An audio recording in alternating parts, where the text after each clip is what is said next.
Wait, what am I doing down here? Huh? Why am I down here? Why am I so small? What happened to me? Must have must have done this for some other game, huh?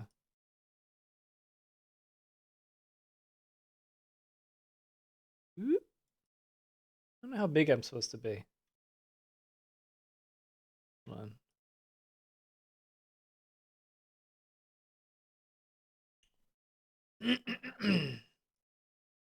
Maybe like this? I ask myself that every day. Oof. You don't ask yourself that. Ask your partner. All right. Here we go. Hey everybody. It's been a few days. It's been a few days because I wanted to let myself get addicted to a video game, and that addiction is now over. So I'm back. Back with the other addiction. Voices of the Void. Dopamine gone. Dopamine consumed. What video game are you addicted to? Suicide Squad killed the Justice League.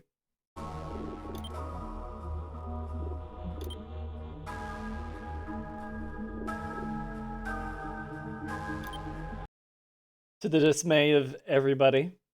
Now, mind you, a part of this stream is going to be me explaining to you why your hatred of that game is completely misplaced. And how there was actually a hate campaign run against the game by transphobes. Oof. Oof! But we're not going to get too much into it.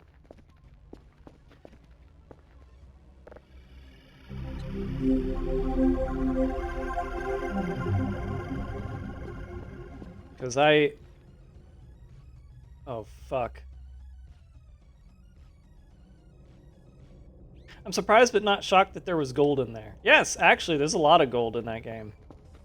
There's a lot of shit in the game, too. I mean, it's by no means, like, a fantastic game. It's just a very fun game. And there's nothing wrong with liking a very fun game, even if it's a bad game.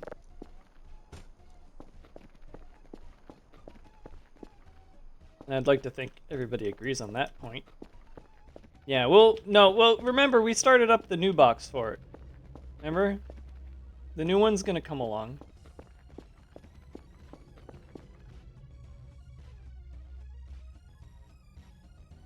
So like the Borderlands 3 situation, turn the dialogue off and you have the best entry in the genre. Actually, not quite. For some people, yes, that actually is the case. But the thing is that there's actually a lot of writing in Suicide Squad game that made me laugh. I actually thought it was funny. There's like actual Birdman-esque, like as in Harvey Birdman, attorney at law-esque. Let's see. There's some like Venture Brothers-esque writing in that game. It's pretty enjoyable, actually. The thing that you gotta realize is that the people who hate the game, even before it came out, in other words, they weren't willing to actually look at the game and play the game and figure out if they liked it or not. They just like assumed that it was bad based on some other random bullshit that they were going off of. Most of the bad writing in the game is what you'll see. That's what people are going to put on the internet, on Twitter. That's what's going to get the retweets, is all the worst things in the game.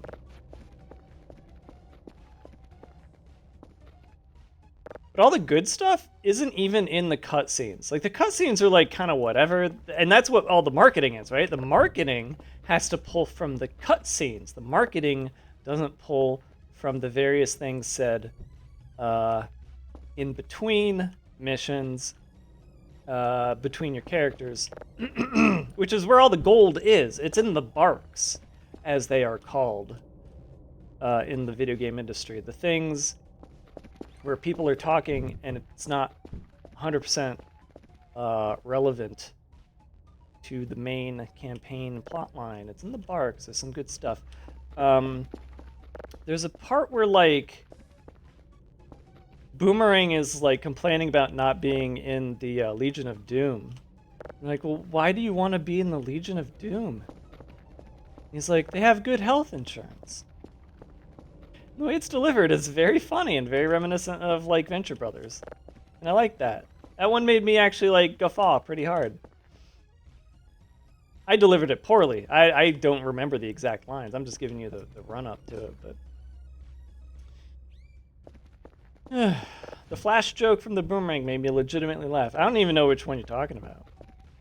But yeah, like, I think Boomerang is sort of the breakout character of all of them. That dude's like, they talk about how he smells bad and doesn't shower. And they really arted him up in such a way that he looks like he smells bad and doesn't shower. Like, I truly find him a repugnant human I would not want to be near. So they did a great job with that characterization, I think. Like, that's something you can't really pull off too well in a video game. That's actually hard to do.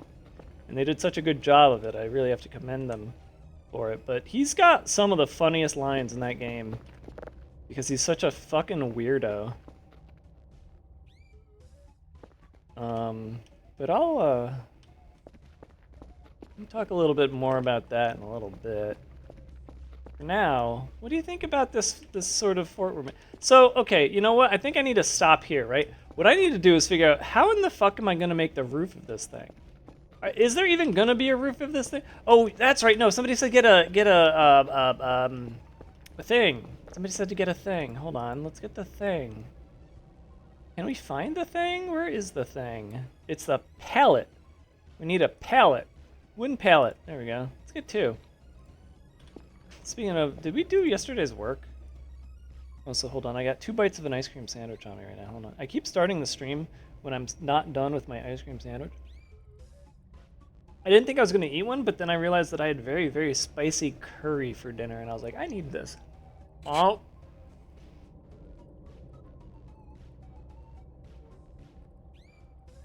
Mm-hmm. Mm-hmm. Mm-hmm. Mm-hmm. Mm-hmm. Mm-hmm. Mm-hmm. Mm-hmm. Mm-hmm.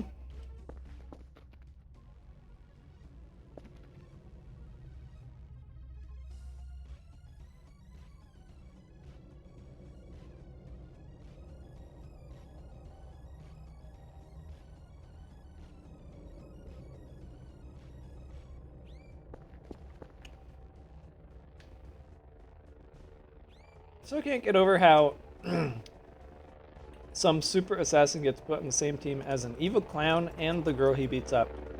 Well, the evil clown is DLC.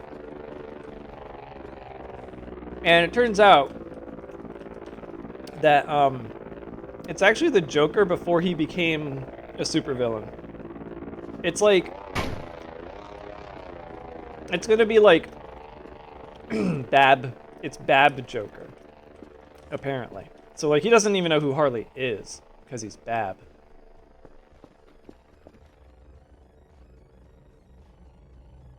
But here's the thing. All right. So DC. Let's start with this. All right. Let's start with the DC universe as a whole, and my thoughts and opinions on it. I don't know if the boxes are gonna hold this up. What the fuck?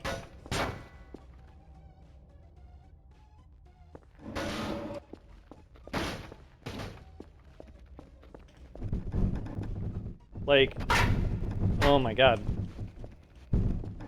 No, they'll be able to hold it up. They'll make a lot of noise doing it. But they'll do it. So, DC Universe. I hate the DC Universe, guys. We need to start with that right here, right now. I actually really don't like the DC Universe. So, keep that in mind, right? Now, here's the thing. The reason I dislike the DC universe is because of what they did with it. Okay, let's go back even further than that. All right, let's go even further, even further than that. I don't read comic books. I don't like comics, actually. I think they're boring. I've read, like, The Watchmen, and that was pretty good, because that's, like, you know, a touchstone moment in entertainment history. And that was fun. I think I've read maybe, like, 2 comics other than that, and I don't even remember what they are. Oh, Transmetropolitan, that one's a touchstone. Fucking love Transmetropolitan. I suggest everybody read Transmetropolitan. Honestly, it's more relevant now than it was when it came out. It's fucking insane. It's one of the best, like, neo-dystopian future comics I've ever read. It's not even dystopian, honestly. It's just kind of like fucking, it's a fucking crazy fucking thing. I'm tired of people punching each other in a city. We'll get to that. Transmetropolitan isn't even really, like, you know, it's not a superhero comic. The other comic I read, Preacher. Not even a superhero comic. Really, really good. So, like, of the comics I have read, the only superhero one that I did read was one, I can't even remember the name of it, but it was one where it was like, what if, it wasn't a Superman comic, but it was like, what if a Superman just kind of, like, cracked and killed the president, and what did the other superheroes do about that? Which I'm sure is, like, ground tread constantly over and over, but this was done by, like, some independent thing. It was like, you know, it wasn't even superheroes anybody heard of. Like they weren't, like, you know, classic heroes. They were just somebody made up a new lore, right? So I was like, okay, well, this isn't like Wonder Woman or Batman. I'll read this because I don't know. And it was like, all right, but it didn't get me into comics or anything. I didn't start reading comics after I read that one because it was, like, suggested somewhere else, but whatever, it doesn't matter. Point being, the only real comics I ever read and enjoyed: Watchmen, Preacher, Transmetropolitan. Okay, so we've got that in mind, right? DC movies come and go. I liked the original Batman because it was the first VHS tape my family got when I was a child, back in the late 80s. The original Batman. I think I watched that when I was 7. Tim Burton, right? It's not really like normal comic book stuff, that original Batman. You can go and watch that original Tim Burton Batman and enjoy yourself, no matter how much you hate superhero stuff. I think. And I think Batman Returns, same thing, because it was Tim Burton. And you had fucking Danny DeVito as the Penguin. And he's so good.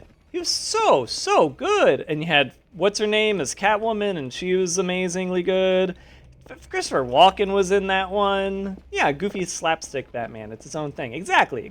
I'm just giving you my history, okay? So you guys understand where I'm coming from as I go into this. All right? Because I think context is important if you're going to come in here and be like, oh, you like Suicide Squad? I'm unsubbing. Like, no. I mean, I know you're making a joke, and I'm not really mocking you when I say that. I'm just letting you know where my context comes from so you can understand what I'm going to tell you, all right? All right, so those 2 Batmans, they're good. I don't watch any of the movies after that until the Nolan films, all right? The Nolan films, right? So the first Christopher Nolan Batman movie comes out, and everybody's going crazy for it. It's at a time when IMAX is really trying to push itself as the future of cinema. And there's the Dark Knight trilogy, exactly. And so that first one comes out, and it's on IMAX, and my friends are like, okay, we're going to go watch this on IMAX. And I'm like, okay, sure.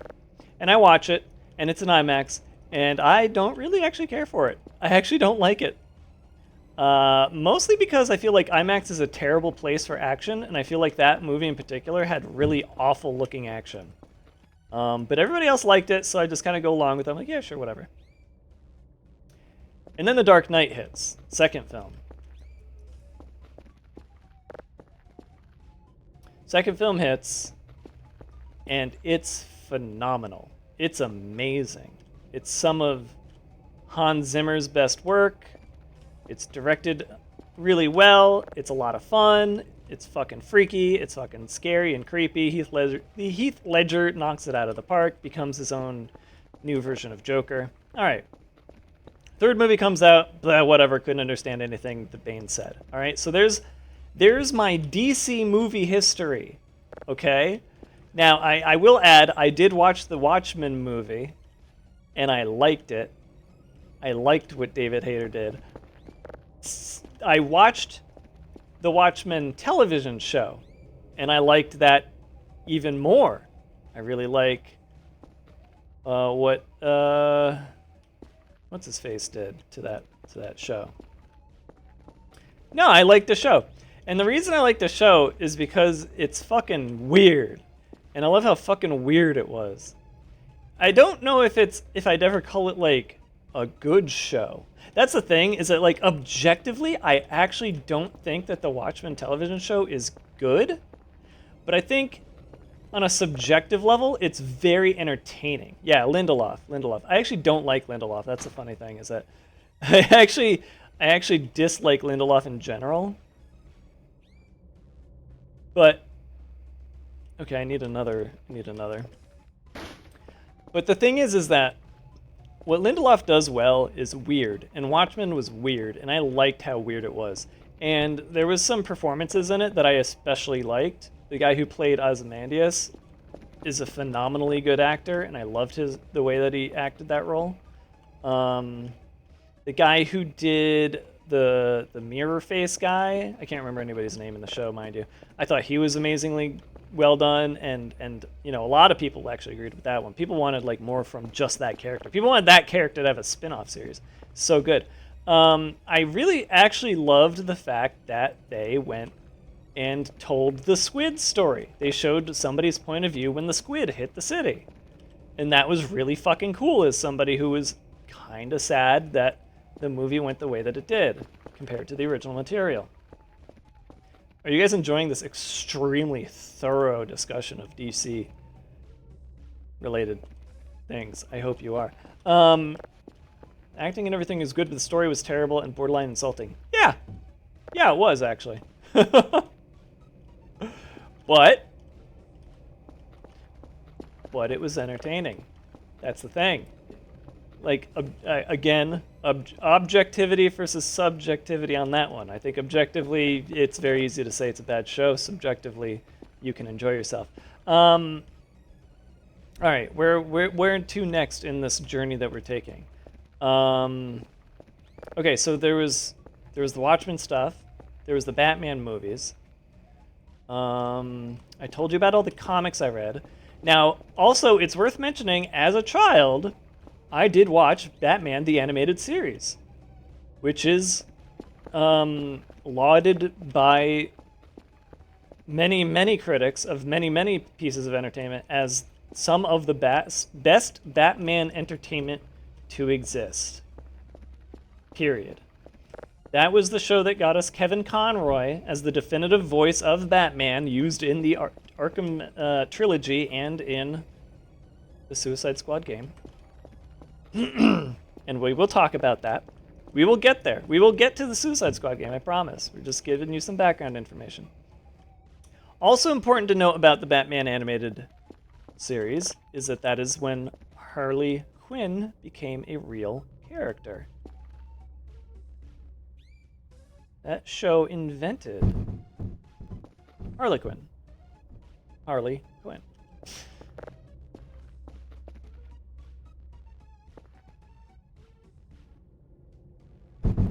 No! No! Oh!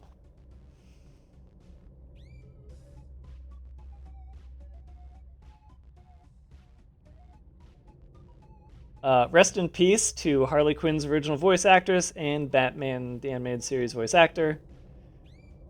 They both died in the same year. It's fucked up. All right.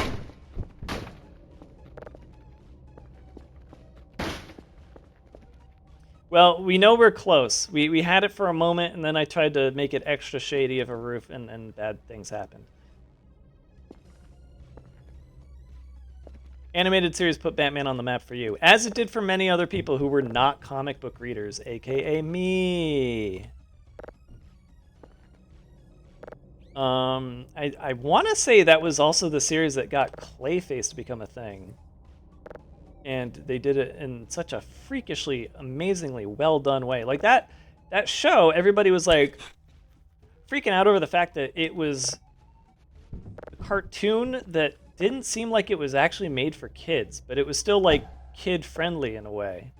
And I was a kid when I watched it, so it made me kind of feel adult watching it, which is something that kids actually really appreciate in entertainment. Don't know how to vocalize because they're kids. They don't know any better to say, this makes me feel like I'm being treated like an intelligent being instead of a child who is a bab who doesn't know any better. Like, that show meant a lot to a lot of people for reasons that they couldn't explain. All right. So, with that in mind, all that stuff in mind, there's only two more points to make in the DC Universe history that I have. Point one is that I think that Harley Quinn is the quintessential villain. I think that even though the Joker and Mark Hamill's portrayal of him was very well done and very definitive in the animated series, so too, perhaps to a greater degree, was Harley Quinn.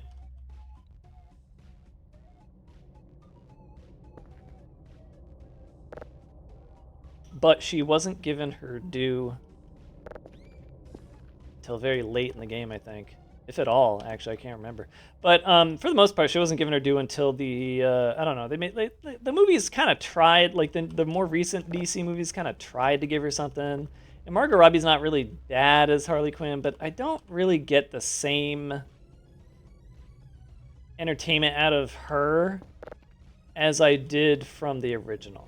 Like, I feel like she needed the accent. Margot Robbie really needed the accent. She really doesn't hit it.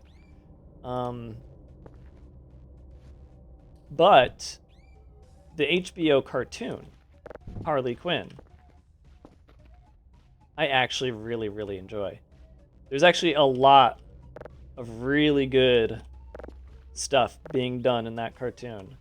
To the point where, keeping in mind, I've now given you almost the entirety of the history that I have with DC at this point. Right? I did not watch any of the recent DC films. Actually, you know what? That's a lie. I did watch Aquaman because I thought it was supposed to be like a DC's version of the third Thor movie, Thor Ragnarok. Thor Ragnarok, everybody agrees, amazing film. The Aquaman film was supposed to be basically the DC version of that. It was not. It was sort of like whatever. I didn't really enjoy myself. So it just sort of proved to me that modern DC still kind of sucks when you watch that. Yeah, the Harley Quinn cartoon on HBO, it does a whole lot. The first episode, the pilot, honestly kind of betrays the rest of the show, because in a similar way that the first 2 to 3 episodes of Lower Decks, Star Trek Lower Decks, betrays the rest of that show, because in both cases, the show only gets better. It only gets better. It almost never gets worse. I would say the what season is Harley Quinn up? Is Harley up to? I'd say maybe it was either season 2 or 3 of Harley's cartoon, like, gets a little worse because they definitely kind of ran out of budget. You can even see like odd cell, like once or twice I would say there's like a funny problem that you would only see in original cell animations, which is really funny to catch. But for the most part, it's all better after the pilot. There's a lot of really interesting stuff that they do with the show, and they honestly they go the Harvey Birdman Venture Brothers route with it. You know, they make goofy little jokes about like, well, if this was all the real world kind of thing, like blah blah health insurance, this, you know, it's really decent. Animated DC is great, live action sucks. Animated Marvel sucks, but live action's good. It's weird. Yeah, it is weird. It's also 100% true. As a Marvel hater, not everyone liked Thor Ragnarok. There's got to be at least one person besides myself who disliked it. When I say everyone, you know that's hyperbole. And you know I just mean that it's generally accepted that it was a good film. I mean, it was entertaining. Even if you didn't like Marvel stuff, it was entertaining. You had fucking Jeff Goldblum. Do I have to say any more? I had Jeff Goldblum. So anyways, so let's see, is that everything? Oh, there's two more things. The Suicide Squad film that was made by the guy who did the Peacemaker television show. I enjoyed it. You know, you had the polka dot guy. He was fun. You had John Cena as the Peacemaker. He was fun. I thought it was all right. I thought it was a fun, goofy-ass fun film. And then you had I was entertained. Yeah, exactly. I was entertained. And then Peacemaker itself was actually also really good. I was also entertained by Peacemaker. I thought that was a fun television show. And having the Terminator star as like the dude's racist dad and be one of the main antagonists was pretty entertaining.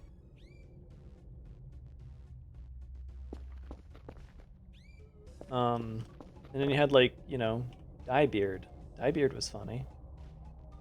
You had freaky ass alien invasion plot. It was fun. I liked that show. I'm still wondering where the fuck season 2 is. And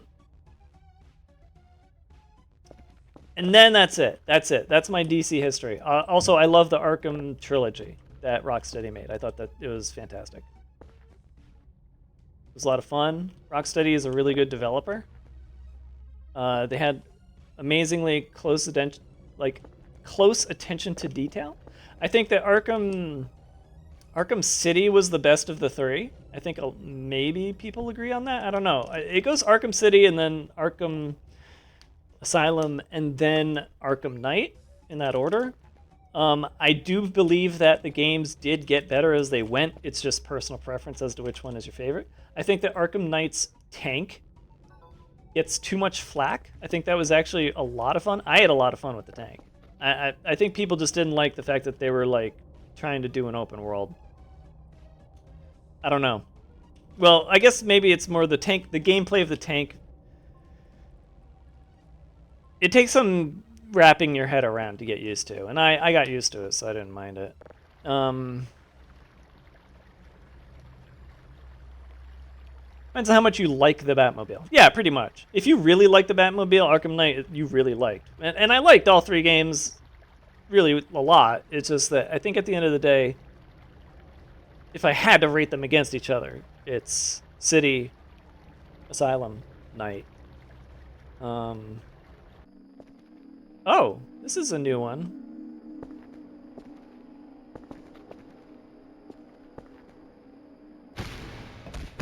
Well, maybe we need to do a speed run of that Nightmare in sandbox mode.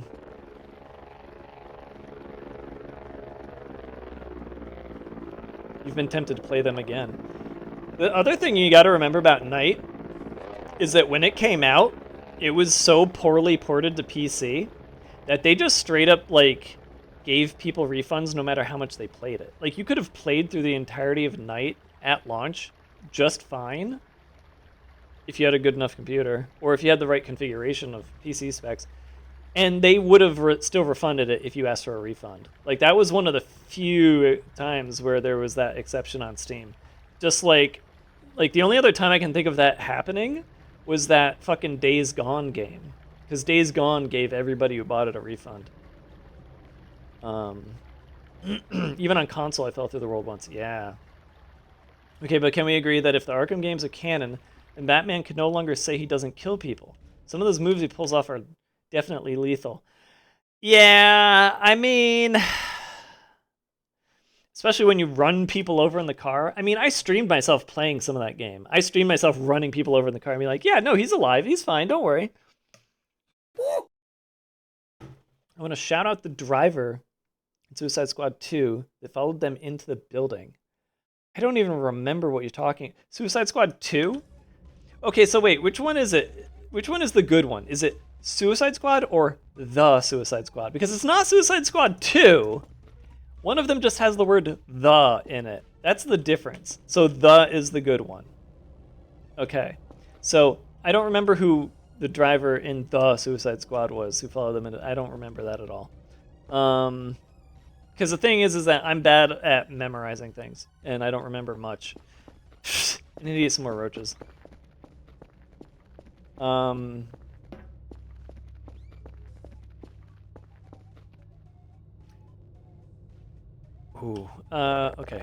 Where's the roaches?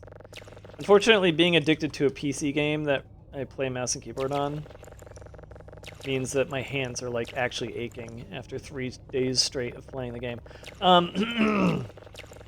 Also, to the people who have just joined, I am going through my history with the DC universe so as to explain why I was addicted to the Suicide Squad for the last 3 days.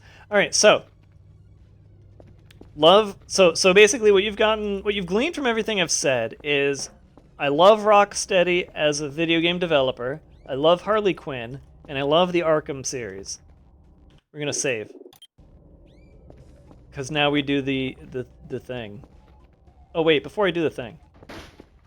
Wait, no, I'm gonna do the thing, Never mind. So, with all that history, why do I like this game that everybody's shat on? Well, first you have to realize that I love loot games. And loot games have had a really bad go of it as of late. Which is a funny thing to say, but you gotta realize a lot of people are now burned out. They're burned out on Destiny. Just 100% burned out on Destiny 2. Everybody's sick of it. I don't think I can do 2 pallets, guys. I don't think 2 pallets works. I think I have to just stick with the 1. Alright, let's hope it survived. It did last time.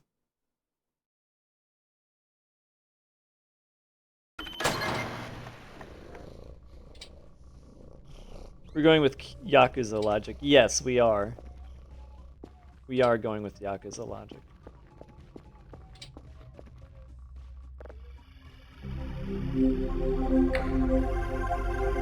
Wait, did I already have a... I don't think I did. Oh, that's why they're like that, so you can, like, stop... Oh, okay.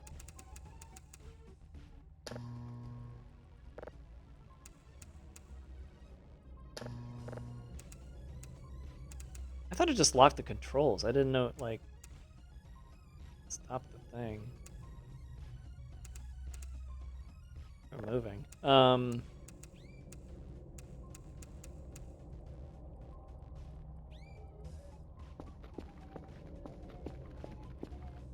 Too many mushrooms.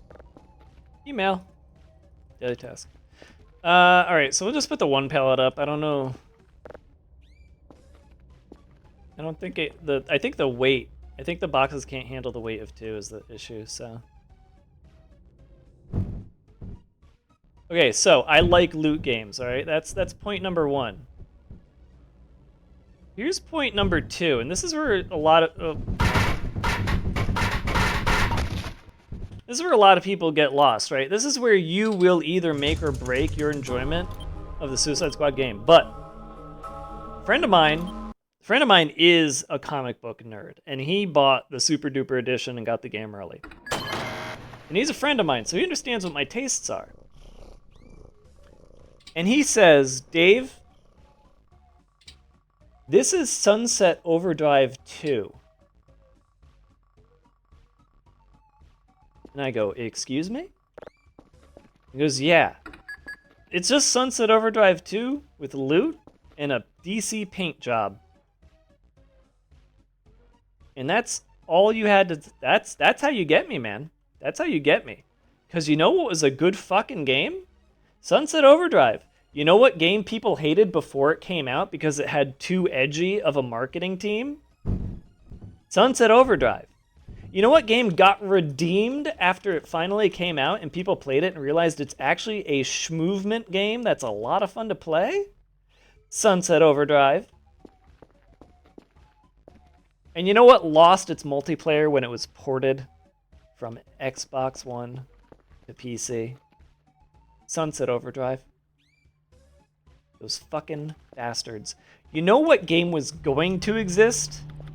Sunset Overdrive 2. You know why Sunset Overdrive 2 doesn't exist? Do you know why? Do you know why a game that they were actually going to make doesn't exist? Because Spider-Man happened. Spider-Man killed Sunset Overdrive 2.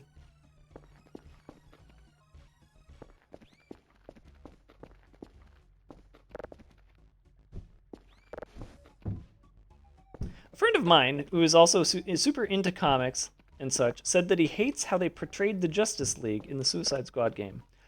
Oh. You mean Nanny State cops. He didn't like that the superheroes were being portrayed as Nanny State cops. Yeah, I could understand that.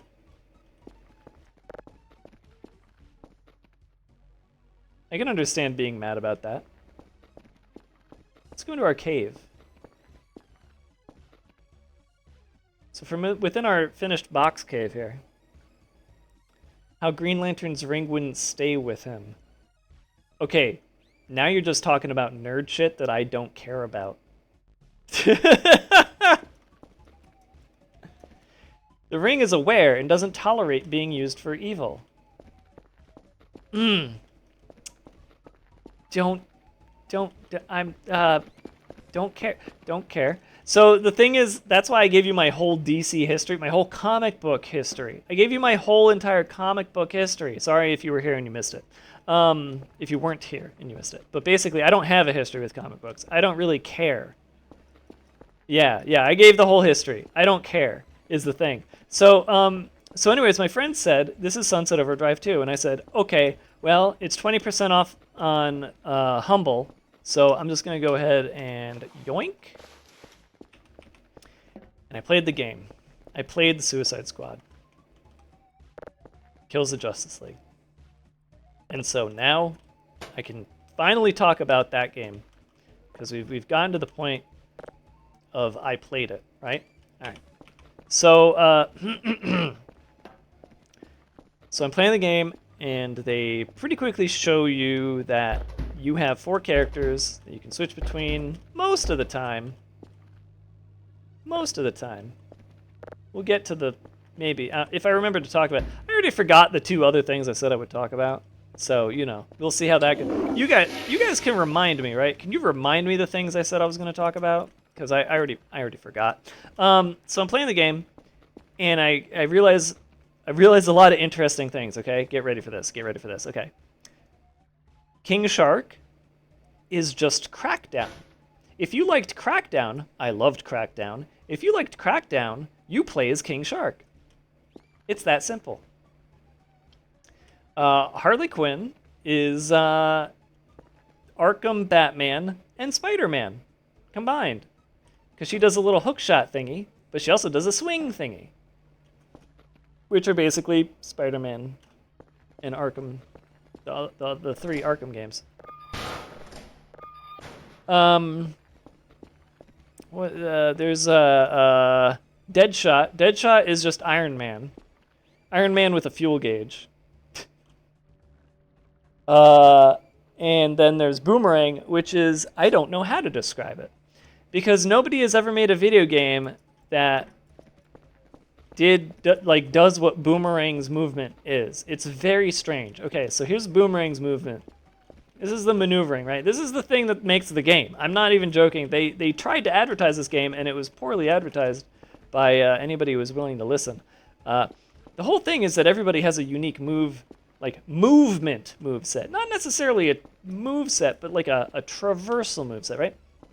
So boomerangs is, let's pretend this crowbar is a boomerang, right? All right, this crowbar is now a boomerang. And there go all the batteries. So you're boomerang. You hit a button and it goes whoosh. And when that crowbar hits the wall, your camera stays where it is. It stays right here. But then the character of boomerang with flash looking effects goes whoosh, and then he hits the wall. And as soon as he hits the wall, the camera whoosh catches up to him, and he's just like sprinting up the wall. And it's a very engaging and fun effect. Like, even though you're not even really interacting, you just threw a thing, is all you did. And then the camera went like whoosh. But it's incredibly fun. It's really, really like crazy fun. And that's sort of their way of saying, if you could play as the Flash in a video game, this is how it should look. This is how it should feel. But the thing is that the Flash doesn't throw a thing to use his powers, but Boomerang does, and that's what makes it into a video game, one that is fun to play. So it's just, I'm very intrigued as I first start playing by the fact that the movement, the thing that gets you across the city, is what's interesting.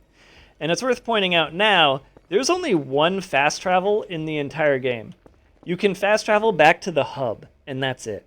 There's no fast travel anywhere else. And the reason for that is because it's actually fun traversing the city. If you need to get from one end of the city to the other, you actually have a fun time doing that traversal.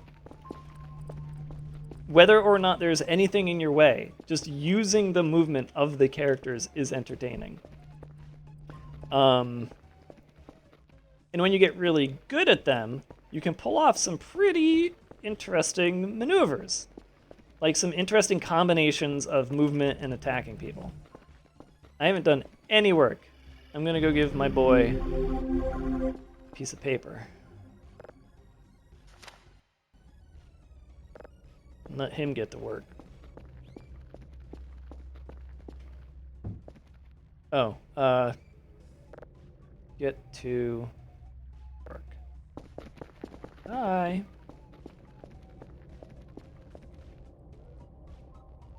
Didn't I have a didn't I have a signal? Where'd that go? I must have reloaded from the box for it when I wasn't paying attention.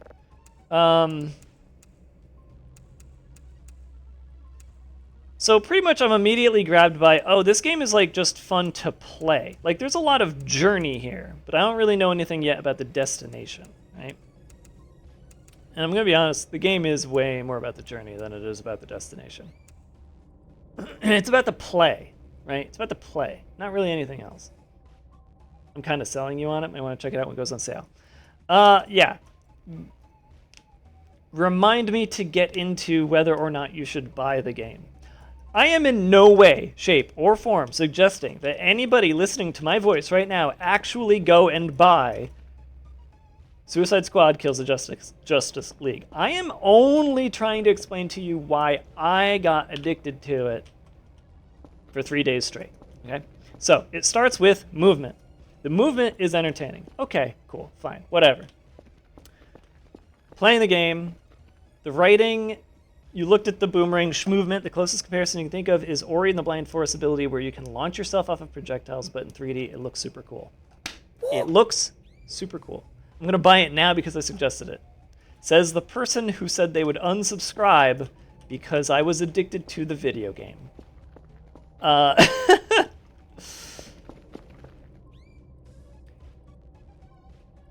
glad I have that much sway over you. Now, buy me 5 gift subs. Okay. What's next? What's next? So the writing. I'm playing the game. What the fuck? What was that?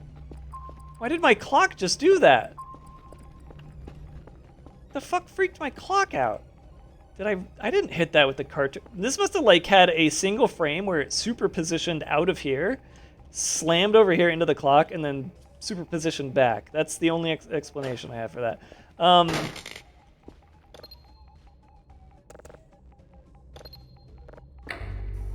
All right, so the writing. The writing, I'm actually getting into it, right? Like signal data deleted. What? Oh, I hit the wrong thing. There we go. So yeah, like I am not a comic book nerd. I'm taking everything at its face value, keeping in mind the latest DC consumption I had was the latest season of Harley Quinn the cartoon. And the chatter is kind of that. It's kind of that, and it's kind of the Suicide Squad movie. It's kind of Peacemaker. Like it's just the typical. It's pretty much par. And I'm not really asking for a lot. Here's what I asked for, okay? Here's what I asked for. And this might sell you on it. Get ready for this. Here's what'll sell you on the game. Oh, I can't. Okay, I have to talk to the cat. Hold on. There's only 2 things that I ask for, okay? I'm very kind to entertainment in general, but there's 2 requirements I have. When you are trying to entertain me through your video game, through your television show, through your movie, through your music, through anything that you're trying to entertain me, do not make me roll my eyes and do not make me cringe. Those are the 2 rules, okay? That is something that a lot of people got out of the marketing material for this game. They thought, oh, I'm rolling my eyes at this. Oh, this is cringy. Those are some high bars. Maybe they are high bars. I think they're pretty low bars.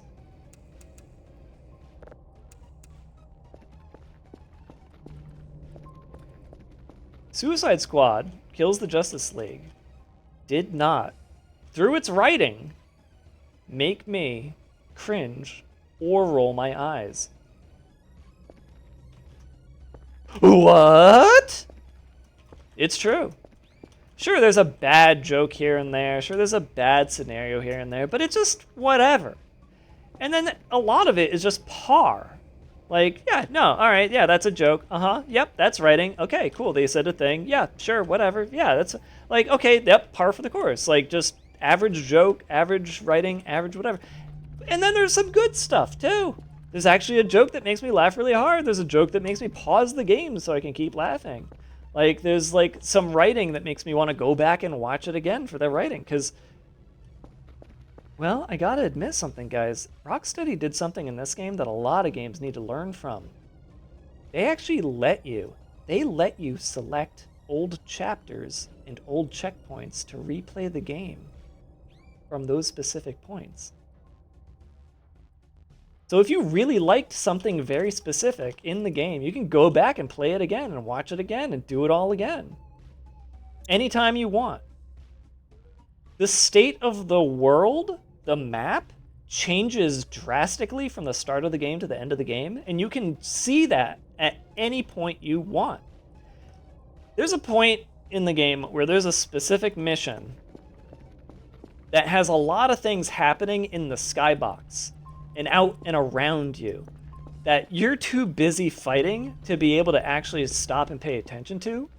But with this chapter select system, you can go back and ignore everything and watch everything that's happening. See all these cute little Easter eggs that are happening around you in the city. And I love it. That's something that so many games need to do that don't let you, you know? There's a lot of game developers who are like, as soon as you experience this thing, that's it. You have to replay the game all over again to experience it again. And I hate that. I really hate that. If you're going to have cool shit in your video game, you're going to want the player to see it whenever they want. That's my opinion. And Rocksteady did a good job of allowing it in this game. All right? I think that's something that's worth pointing out. Something to be lauded. Something to be applauded. Now, the loot. The loot, honestly, is kind of simple. The the thing a lot of people hate about loot games nowadays is, oh, I don't want to compare, like, oh, 5% increased damage versus 3% higher HP.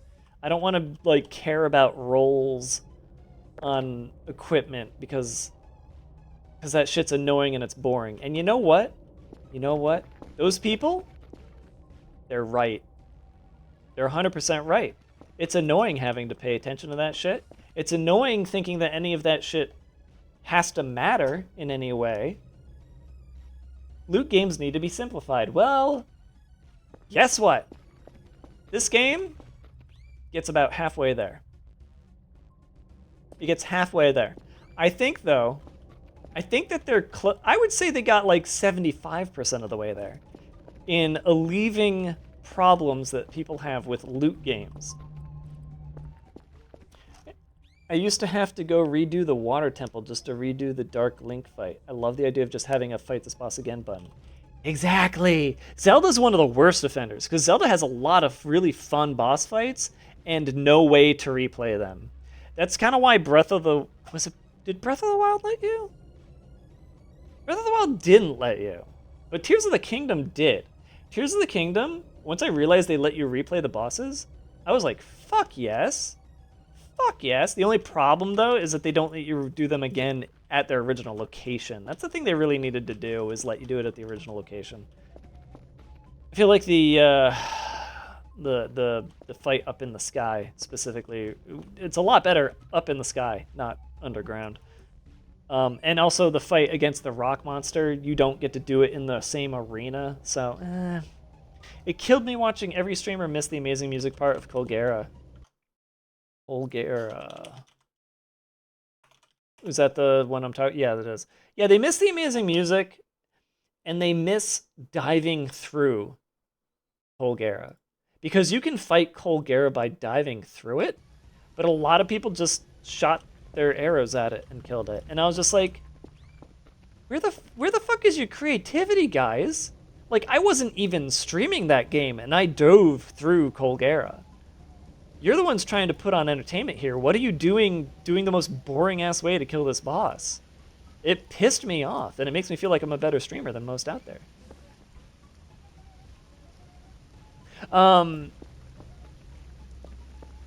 You know what? We're gonna buy more boxes. Wait, what the fuck is he doing out there? Did he get stuck? Oh, he got stuck. Guys, I was wondering. He got stuck. Poor guy. Surfer, get unstuck. What are you stuck? He's stuck on the table. Has he been stuck on the table the entire time? Oh my god. Wait, is he done? No, he was stuck the entire time. Kerfus. The ARPG player in my soul loves min-maxing to get the extra 0.2% damage. I'm an anomaly. Loot-based games definitely need to be a bit more simplified for general audience, and looter shooters especially should worry about having interesting, unique items rather than just numerical variances. Well, guess what, Nerdy Raccoon? Guess what? Guess what game's for you? Because the thing that makes the loot grind of Suicide Squad fun is the top 3 tiers of items, which are more or less the only thing that drop once you're in the end game. Look at the way he just wiggles around.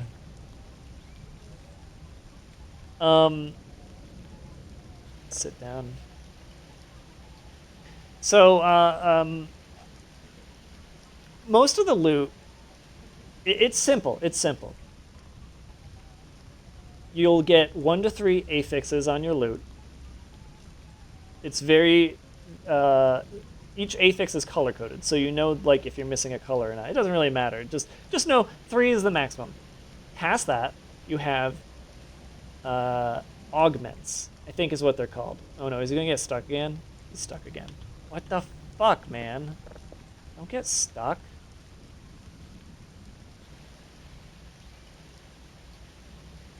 What is he doing? Where does he need to go exactly? Does he know what he's doing? I don't know if Kerfer knows what he's doing. Wait a minute. Oh, maybe he does. So the augments, right? The augments are what make loot unique. You got 8 slots on your character. 8 different augments can happen. Well, except your 2 of those slots are your primary and secondary weapons. So really 7 augments can happen at once. Although, actually, now that I think about it, I I think one of my weapons augments actually applies to the other weapon. So maybe it is 8 augments. Yeah, it actually might be 8 augments. So anyways, that's the thing that you're balancing. You're just balancing augments. The affixes are like nice, but we'll get to that. I'll get to it like now. So the thing that makes your play unique is looking at your 8 items on your character and synergizing your augments, synergizing these special things that your items do with very little thought on the affixes. And then, keep in mind, even though you're maining, he's doing it again. He's going to get stuck on the table again. All right, we need to move the table because Kerfer is having like brain issues. Move the table. There, you happy? Ugh. Ugh. All right. Anyways, oh, excuse me. Let me take a drink. All right. So, loot simplified, yes, but there's also affixes. Now, affixes, yeah, it's a rolled RNG thing. Like, you know, you got your minimum roll, your maximum roll, and then what the affix is. And at most, there's 3 of them on a single item. There's 2 things to keep track of here. One is how easily can you change your affixes, and 2 is there is actually a max roll item type. If you get an item and it has a master in the name, then that means it has the maximum rolls, and you don't need to fuck with it. The affixes can be changed 2 different ways. You can either overhaul, which changes all of them, and re-rolls them, and is cheap. And then there's a character who lets you individually go in and change 1 affix on each loot. But then that guy upgrades and makes it so that you can make items let you re-roll any of the affixes. So you can basically craft any item in the game to be at its maximum potential as long as you have enough loot. And it's actually relatively easy and fast to do, to the point where, like, you could take an item that you have that you like the augment of and give it all of the best affix rolls in like 2 minutes, if even that. It just lets you. The game just lets you.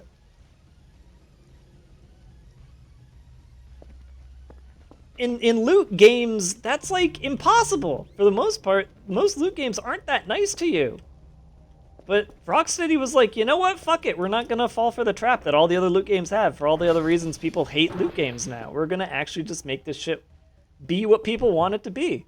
And they did, for the most part.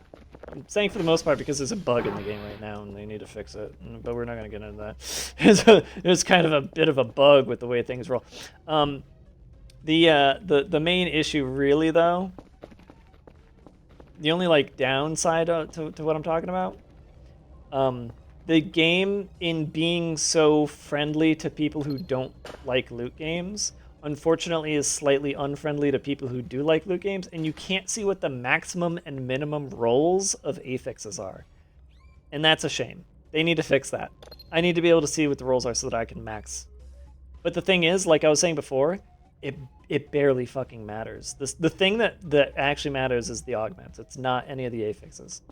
Although there are some affixes that directly add damage or defenses, and you kind of want those. But how much they matter, I don't actually know yet. I haven't gotten far enough. I honestly don't think they matter a lot, because it seems like most of the people who are like quote unquote making builds for the game. Are just finding cool combinations of augments. Does anybody know how much about this game's next update? Projected release time. Dusker? No. So, okay, I want to talk about that actually real quick. Voices of the Void fans, please raise your hand. Please type 1 in the chat. We need to talk. We actually need to discuss something.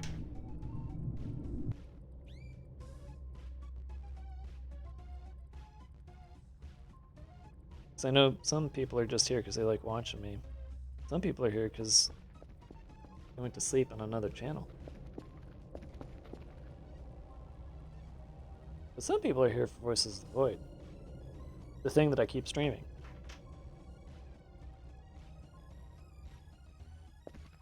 Huh?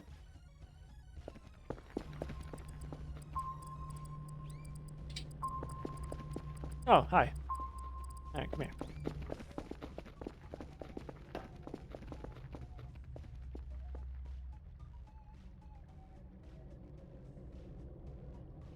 Sounds like it skewed too far away from what I like, but it seems like an amazing choice to draw on general audience who don't want to spend hours grinding things. Yeah. Yeah. Yeah, I think if you were playing the game for the loot aspect, you actually won't get as much out of it as other titles coming out right now. And that's one of the things I want to talk about. I'm not going to get too far into it, but if you like loot games, you're eating real healthy right now. Because you got Diablo 4 and its seasons, although I hear this season sucks. You've got Path of Exile is about to come out. Or Path of Exile 2 beta is going to be out this year. You've got Last Epoch is about to come out into 1.0.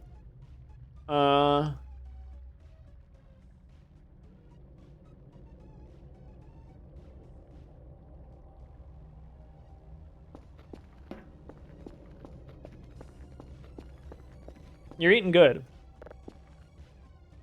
You're eating good if you like loot games.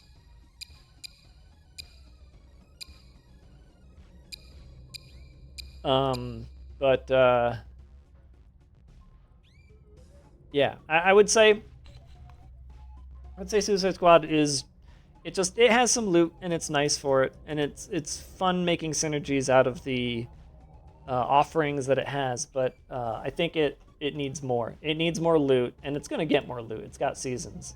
The seasons are going to bring in more loot. And hopefully mid-season updates will have loot too. We'll see about that. I couldn't hit the button in time. Where was it going? So yeah. Don't get it just for the loot.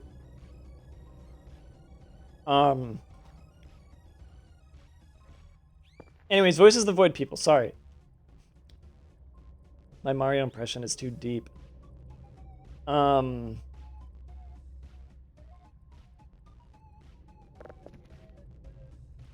They need 3.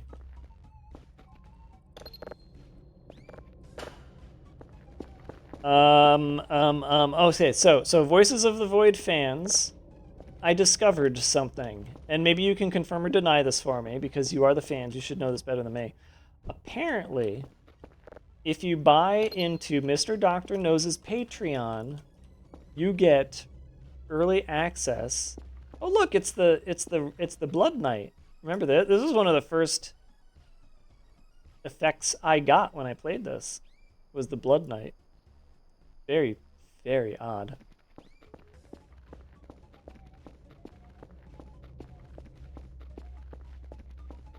Another accursed Gongoless Blood Knight. Yeah, to all the Gongo refugees. Hi. Although, as far as I can tell, I didn't really get any Gongo refugees. We just got the usual audience in here tonight. I was there when it happened. I was too. I didn't see it, but I was in the channel at the time. So the cults are active tonight? Is that what you think this is? It's the cults? Is there wait, is there something going on in the world that I should go and look at? I don't see anything on the pings. Just a tree moving.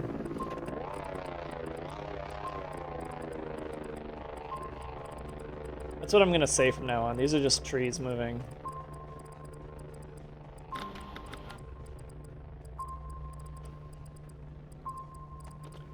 Run around and see if I get abducted. Well, we already know that's not gonna happen.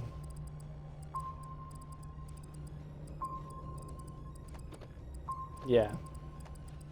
Yeah, I assumed it was just a Blood Sky joke. So yeah, the question to the people who follow and understand this game a lot. Do you really get like access to a beta release of the next update if you're on Patreon? And if the answer is yes, should I be buying and streaming that? Do you guys like want me to do that, or should I wait for the full update?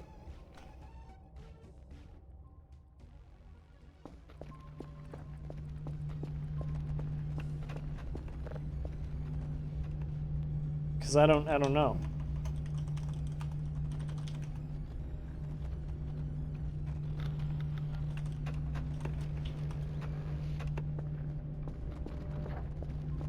We'll take a little stroll out in the Blood Night. Yeah, go eat.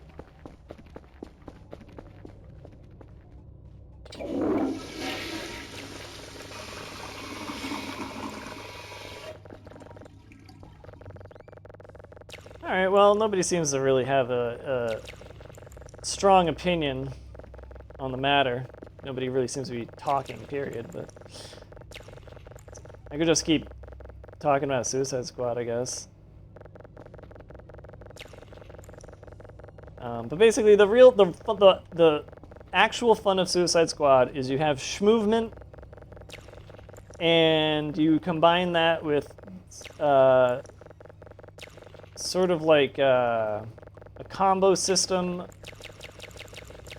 where you're heavily rewarded with more and more power via shooting, using your abilities, using a grenade, and using melee in a sort of combinatory system that is actually, funny enough, reminiscent of another game that caught a lot of shit for being too edgy and cringy before it came out, at which point people finally realized, wait a minute, this game is actually fun and decent.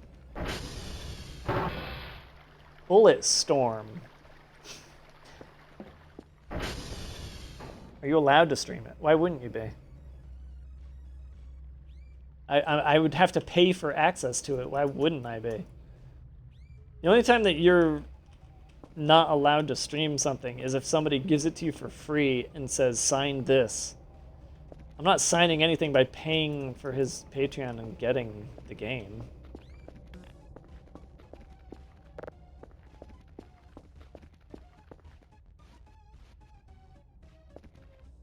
I don't know if this is going to be enough. Oh!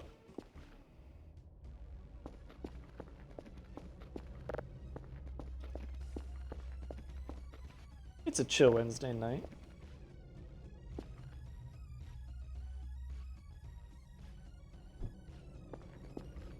Yeah, it's always chill here. All I can find is him making a post 4 months ago telling people not to leak his shit. What? No. Hold on. Wait a minute. I'm pretty sure what he means by that is like, you paid for Patreon stuff, don't pay for stuff out. As in, like, if I'm showing you art, don't post the art elsewhere. Because that's like giving a thing away. But if I'm playing a beta, maybe that is, you know what? Maybe that is leaking. I don't know. That's a good point. You get demos. Oh, it's not a beta access, it's just demo. Like, Because here's how I see it, right? I paid him. He gives me a game. Don't leak shit to me means don't give the game out to people. You know, like, there's no DRM. Don't just give it away.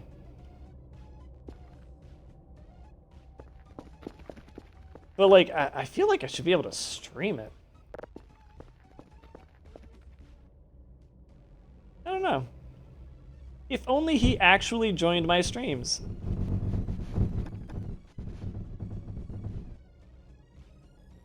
I didn't, guys.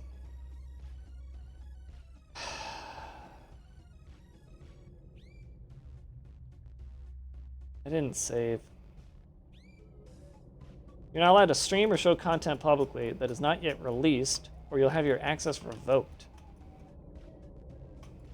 Alright, well, never mind that idea then.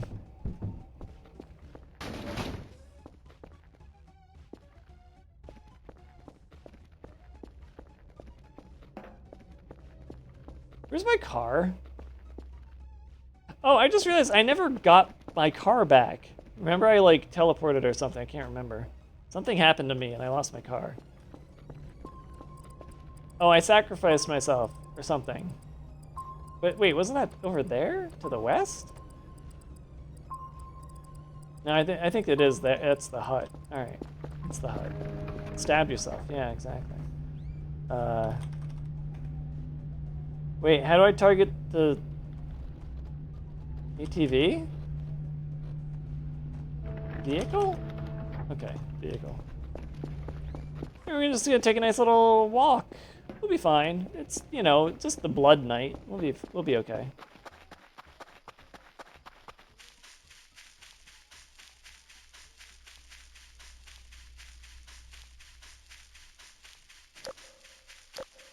I feel like blood night. I feel like, okay, why am I I just realized I'm like yelling.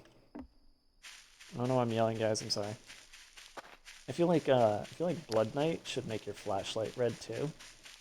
Like all light sources should be red. That'd be cool.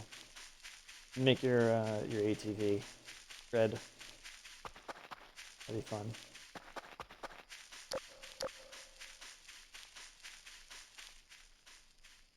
I think this might be one of the only times I've had a repeat.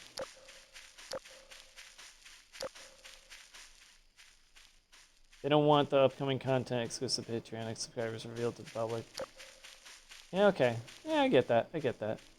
Oh my god, the ATV light's still on.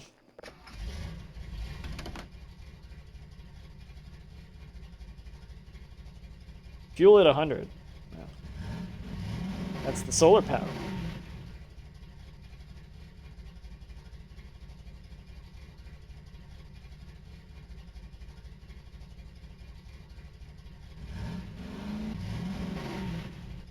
Yeah, it's fair enough. It's fair enough. I'm assuming it would probably have been a lot of extra work to change all the lights, since with this they can just swap the texture of the skybox. When I said all the, okay, I did say all the light sources. I didn't mean it.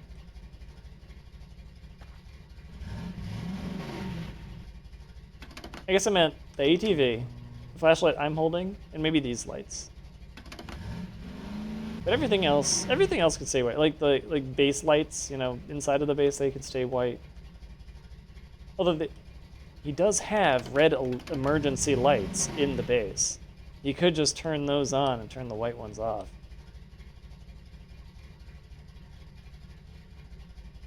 Red skies at night, sailor's delight. Huh? Ooh, afternoon delight. What are we talking about?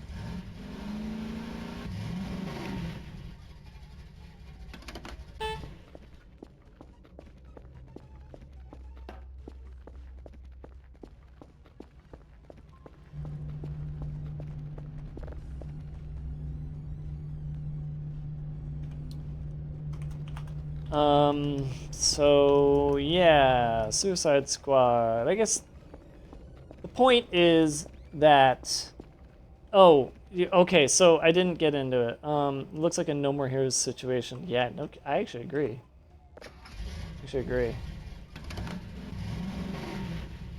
honk is the first note of Thrift Shop, the Macklemore. It's also the first note in saxophone guy meme.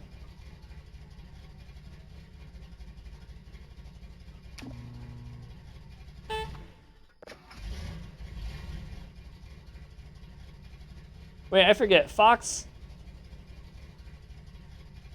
Dude, I know you, right? I forgot if that's the name of the person I know, or if I don't know you. I can't remember. Oh, I hurt myself. Maybe I don't know either. Oh, okay, never mind. Because you're either Ossie's brother, you're Eric, or you're somebody else. And if you were either of those, you wouldn't have said maybe I don't know either. So, never mind.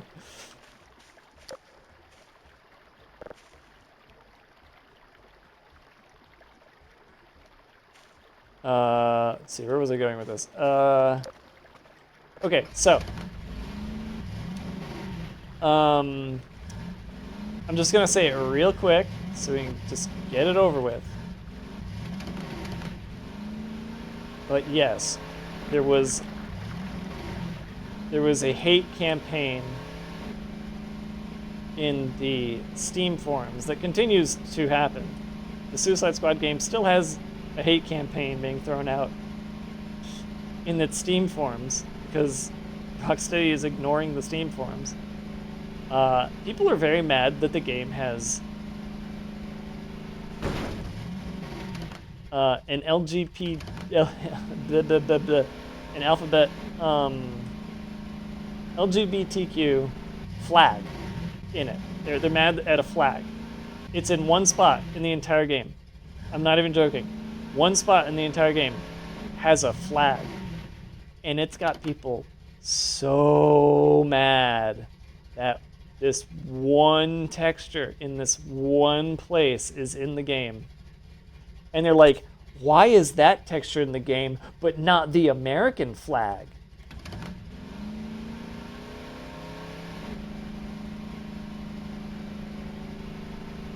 And that's all you gotta know.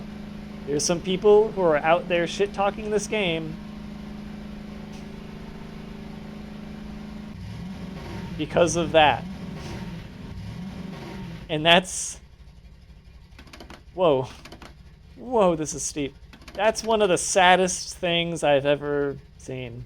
It's as sad as the people who got freaked out over Starfield's pronoun selector. It's just like, who the fuck cares? Oh my god, there's this one place in this one game where maybe there was a little bit of inclusivity added for people who are into that kind of thing. And it just freaks a whole population of people out. It's absolutely one of the most moronic fucking things. Who the fuck cares? I don't fucking care, I'll tell you that much.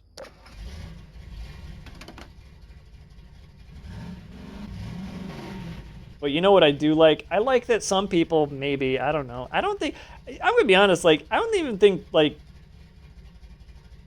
people who identify by the flag care that it's in the game.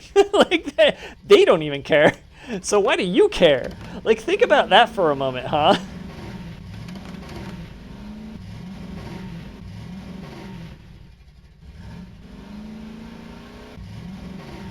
I'm not saying nobody cares. I'm sure some people do care, but I think the amount of people overall who are going to care is so incredibly low that people who care in a hate way are like, they're dumber. They're actually like just straight dumber. Like, go outside, touch some grass, and get used to people being included in things. Like, holy fucking shit.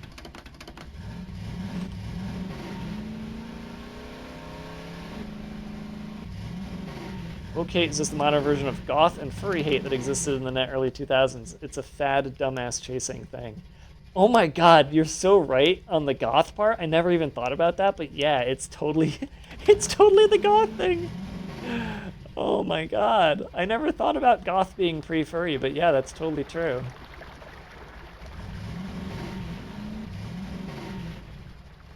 Junior high clout chasing. Yeah, it's all those people who just never, like, grew up, you know? They never realize that their perception of life actually changes when you become an adult. Like, they didn't think, oh wait, I can have, like, I can, like, do anything with my life. Instead, they're just like, oh no, I'm just gonna hate on something because I don't have a means of identifying myself as a human, so I'm just gonna, like, do it this way instead.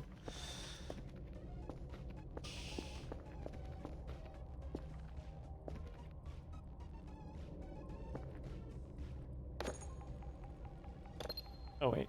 Yeah, of course not. Did this, what was this? What was going on? Was this that's just a blank tape. Okay.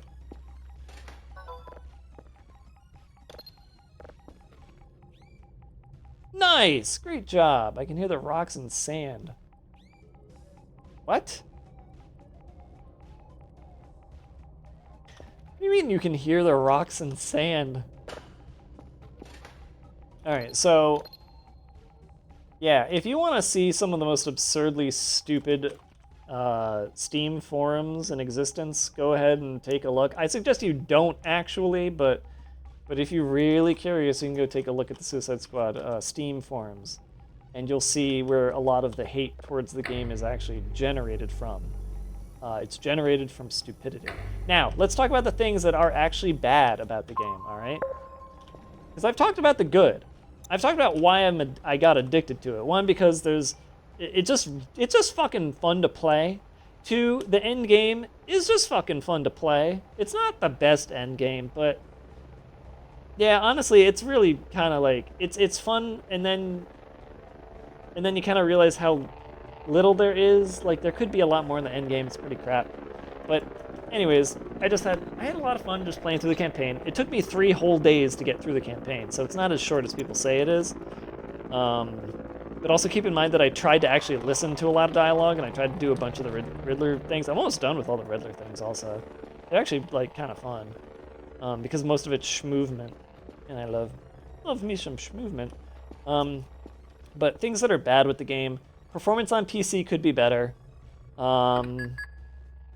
The fact that you have to be online to play it is ultra shit. But I'm always online, so I don't really care. The fact that it's a GaaS, games as a service, plenty to shit talk there. But even though we are going to shit talk the fact that it's GaaS by saying it should be allowed to play offline, it's worth mentioning that they're going about it in a better way than most because of 2 specific things. One is that anything extra you pay for is cosmetic. There is no unlocked gameplay. All of the game patching is going to be free. 2, they got rid of FOMO. There's no FOMO. So if you buy anything, you keep it forever. You can play the battle pass forever. Apparently, when season 2, 3, 4, etc. in the future come out, you can go back and buy old battle passes and play them. Battle passes are not temporary. That's what makes me say that Fortnite. Yeah, same. Fortnite needs to let you go back and play old battle passes. It's so stupid that they keep FOMO in there. So good on Rocksteady for at least doing it right. Bad on Rocksteady for still forcing online, and also, guys, let's face it, those prices are dog shit. Like, the amount that the cosmetics cost is very stupid and very bad. Now, mind you, they're getting their template from Destiny and from Fortnite. Like, they're... Did I comment on Disney pumping billions in Fortnite? No, not yet. You can remind me. Yeah, the pricing on cosmetics needs to come back down to $1 to $2 because where it's at right now is ridiculous. Absolutely ridiculous. Like, I feel like when you release a video game and you have a lot that a person can pay for, right? Like you have a large amount of things that a person can pay for. You need to stop thinking about profits and start thinking about what are people willing to pay.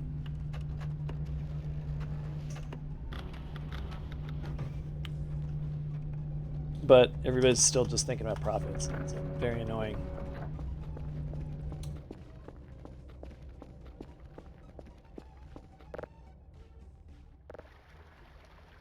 Oh, what a wonderful Blood Knight.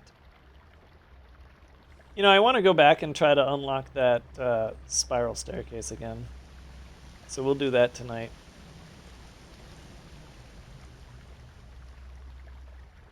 Because I had to, like, reload the save. Speaking of. Oh wait, do I have the clock on me? There it is.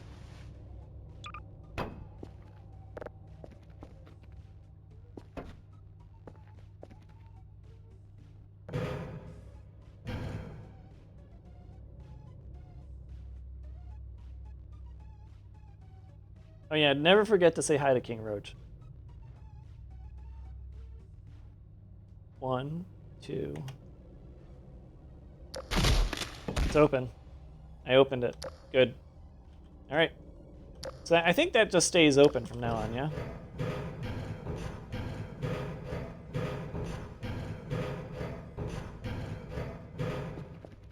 I never got this to work, the fuck? Pay attention to exactly when I dropped. Take a clip of that and pay attention to how many blinks I looked at. That's how you get to, it's extremely exact. It's kind of crazy. Yeah, it's very tight timing. That's my second time ever getting it, so. Hello. Oh. Wait, oh. Oh! King Roach, is this your queen?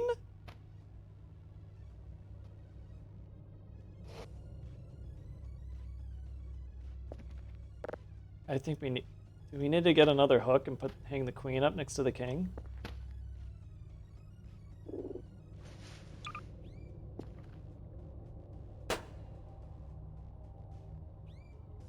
How do I make it like, yeah, there we go, okay.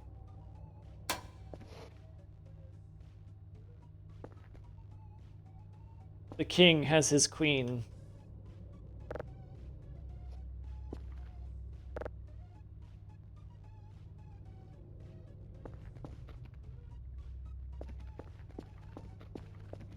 Now Kith.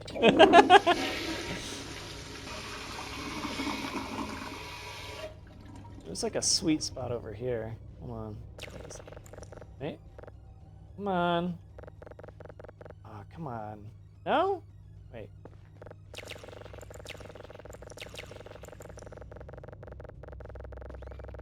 The wall roaches are not reproducing enough. Then again, I did turn down the number of roaches so that I could get a better frame rate. I hope that's fixed in the next version. Holy fuck. It's amazing how much the roaches kill your frame rate in this game. It's like really, truly ridiculous. I hope it's fixed. Just along with the wall roaches. I hope the wall roaches are fixed. Come on. I hope the whole food system is fixed. I'd rather, like, actually play the system. But let's face it, this is so time-saving.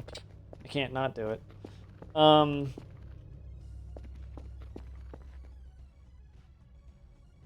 been planning and plotting out an entire pinball-style Fire Emblem-like game after you mentioned that it could be done months ago. Got a pretty good plan, but yeah, I think that's a good gist of it. Huh?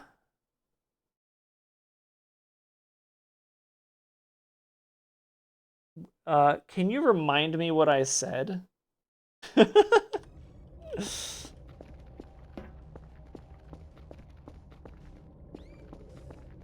I mean, I'm really glad I got you to consider making a game. I'm always into people making games. And even more so if I somehow, in some way, got them to do it. I don't remember what I said, though. We're talking about Yoku's Island Express. Oh, yeah. One of the best pinball games ever. You want to do a Fire Emblem one, though. Interesting. Why do you have so many drive boxes? Oh, you missed the fort. I built a fort. But then it broke. It was sad. So now we're going to rebuild.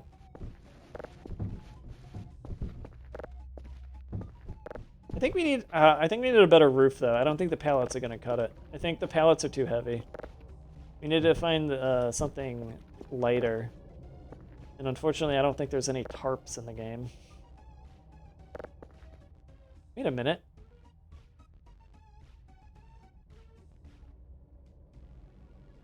Oh my god. Guys. Guys, maybe the carpet. Maybe we could buy a carpet. Maybe that would work. If we put like a little thing in the middle to like prop it up, it might work. We gotta buy one. Hold on. We gotta buy a big one. There's green wait a minute. There's green curtains? So you do like green screen stuff. Oh my god, I can't believe I never touched that before. Hold on. You got a metal sheet? I don't know what a metal sheet is. Let's try that. It's probably too heavy. You got a wooden plank. Like just a straight up plank? I don't think I've ever tried that before. We got a cork board. Oh, I maxed out my cart. Got a cork board. I want to see this sticker pack. Oh. But where's... What the heck is a Colac? What the fuck is a Colac? Oh, I need a salt lamp. I've needed a salt lamp. But before I get that, where's the rug? Rectangle, round, square. Long red rug. Wait, there's an actual... This whole time, this game has had an actual, like, red carpet that I could have been using. We'll get a brown square rug. Okay, that's a lot of stuff. Ooh, I'm short. Alright, salt lamp will have to come later.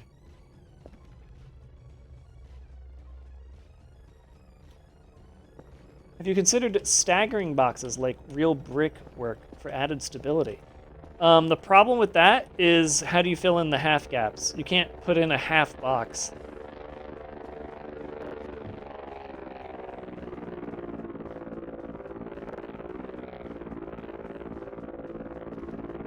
You know?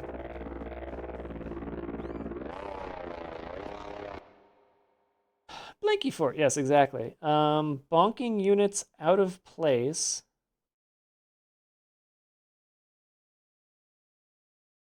Or to reposition, it's obvious, but having to choose between having a whole trails-like action order, disrupt orders, position troops, really points to interrupt turn order, knock units out, position your own, setting up your troops to bounce more powerful units up, take out others.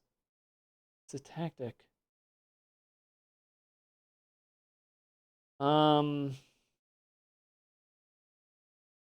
What you're saying is easy for you to visualize in your mind. I am having difficulties. Have a sideways box on either end. Could do it. But, I mean, it would look kind of ugly, but yeah, maybe.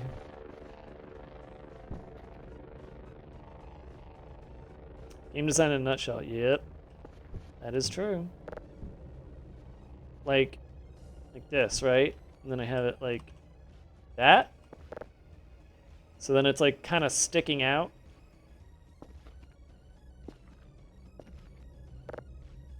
So here's the thing. Are you asking me to envision this from the view of a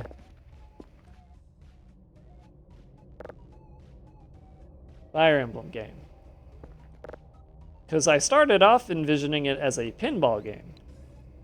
And that's where most of the confusion came from. Okay, so this is not working for some reason. Why? Is this not a perfect rectangle? Is the lid? What the?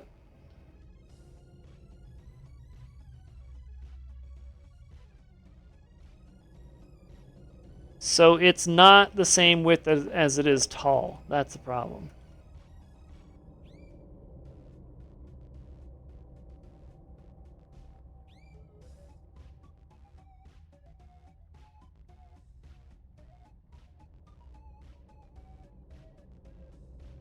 I meant more like a corner. So still flat on the side, but a 90-degree angle.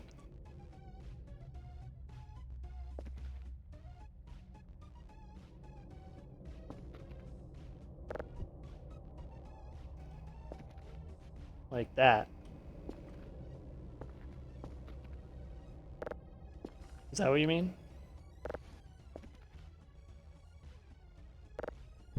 By the way, if you guys want the music to be on, you're gonna have to add it because the queue is empty at the moment. Yes, but on the same layer. Like this?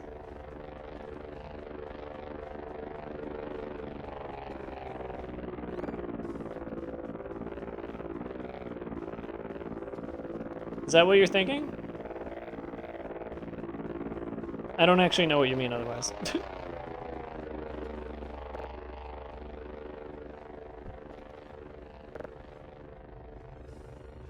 I wonder if, does that actually like improve stability in a video game physics system? Because it's video game physics, you know? It's kind of dumb trash. Kinda, let me see if I can draw something. Okay. I guess the end of unit sword beats X kind of thing. Got the extra position, target, and advantage. So Fox Tension, what I'm imagining is a very, very ultra super duper popular game. Oh wow. That's not even a curtain. That's just straight up like a flat green screen to do funny things with.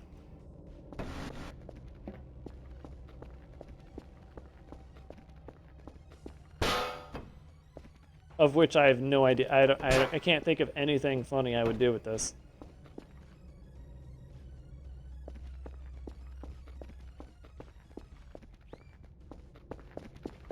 That's a Joel bait screen. What does he bait to?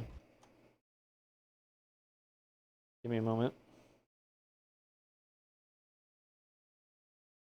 Give me... This will take a bit. So give me like a little bit.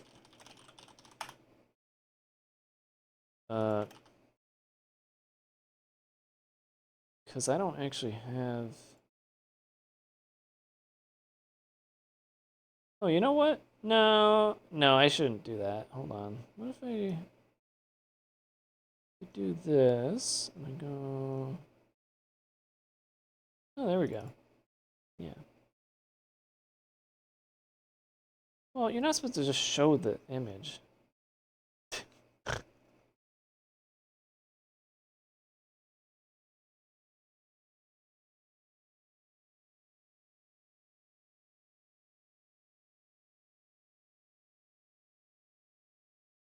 If you ever say that again, I'm timing you out.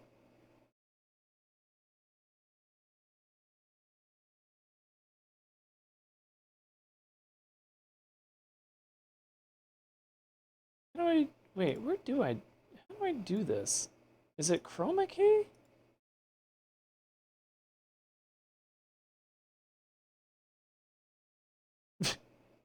Don't I have to do that on the source? But then what's behind the source? Or do I do that... Oh, do I do it like... I put this down here underneath? And then I go to this and do this. And then add it here?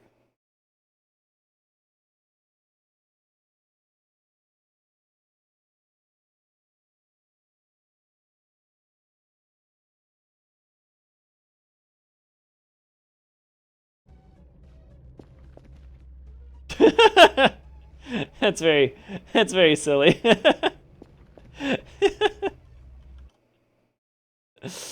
uh, all right.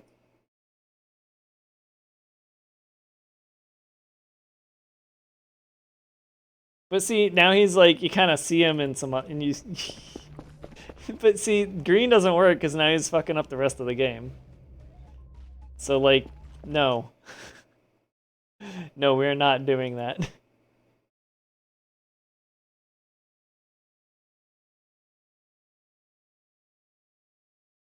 It has to be, like, exact. You know what? Maybe it's... Ooh, Jesus. Maybe that'll do it. Come on. See, okay, so if I go over here and I do this... Then if I go out here... Does that seem okay? It seems okay. Wait. Wait a minute. My preview is different from the rest.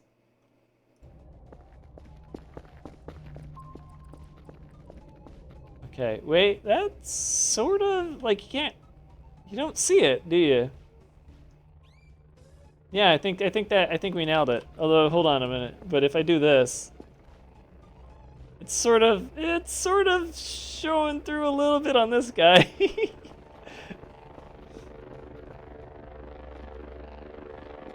How about on Kerfus? Oh no! No, we can't do this. We can't do this. I'm sorry.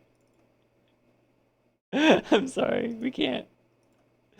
We need to be able to change the color. It ruins Kerfus. We can't do it. If this had a... Wait, maybe we can no, we can't. This will just stay here like this. Post in Discord. Let me check it out. I have to draw some things up. That's why mobile devs trying to recruit me, but like that's like selling my soul.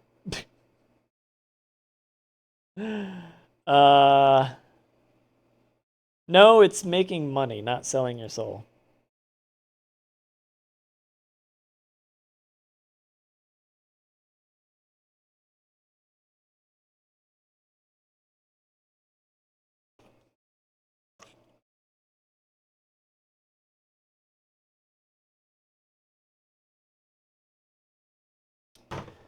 Layer 1 is like a C shape, and then layer 2 is the boxes standing up.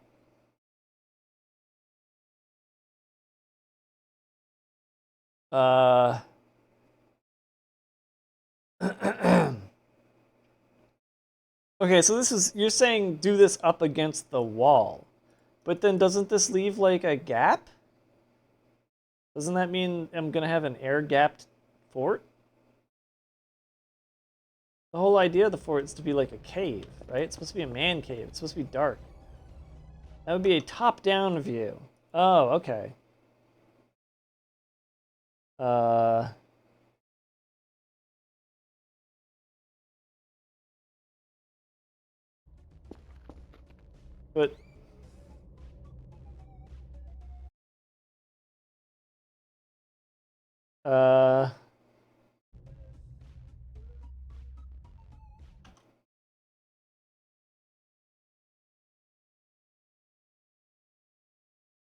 I don't, isn't that just what I'm doing, except I did it wrong because like, it's like this is layer 1, right? And then this is layer 2. That's what you're saying, yes, no?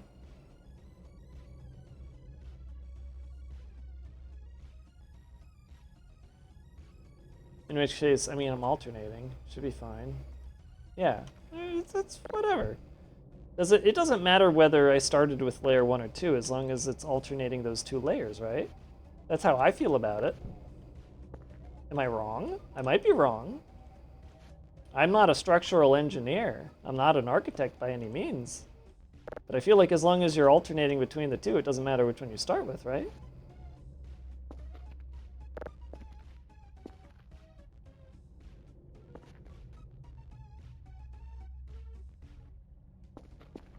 I need money. Hold on. There's some more presents here. Alright, so we got a big plank of wood. We could just get a bunch of planks of wood. Oh, and it's very, very light. I think. So this could be a good... Yeah, this might make a perfectly fine roof. If we get a bunch of these together. But I'm mostly curious about metal sheet. Okay, this is actually 100% pointless. It just makes Half-Life noises. That's the only special thing about this. The red carpet. So I've been curious. This is like supposed to be long. How long is it? Ooh, you know what? The picnic one is great and all, but let's face it, this one's better. I didn't even know this existed, and I did a red carpet treatment. That's really funny. Yeah. Okay, hold on. We got to get it perfect, though. Ooh, close. Close. Almost. So close. So close. I think that's as close as we'll get. Here's my red carpet. Giving myself the red carpet treatment. I could get a couple more of those. Is the picnic any larger or smaller than brown rug? I think they're about the same size. Picnic might be larger, actually. Picnic is larger. All right. So this carpet will be, this is Kerfis's carpet. This is the Kerfit. Enjoy your Kerfit.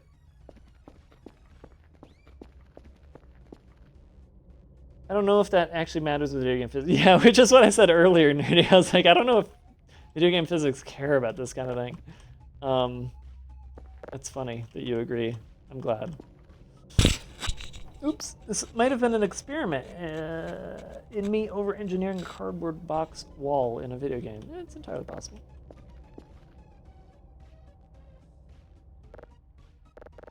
No, no! Come on, why not? Aw, hold on. What? No, no way. What? Didn't we do this, though? Yeah, if it works on that, why can't... It doesn't do deformation over, like, dynamic objects? It only does it over specific bits of structure?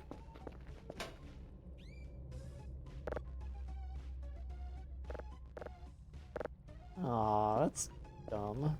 Wait, can it... I mean, it's not really dumb, it's just sad.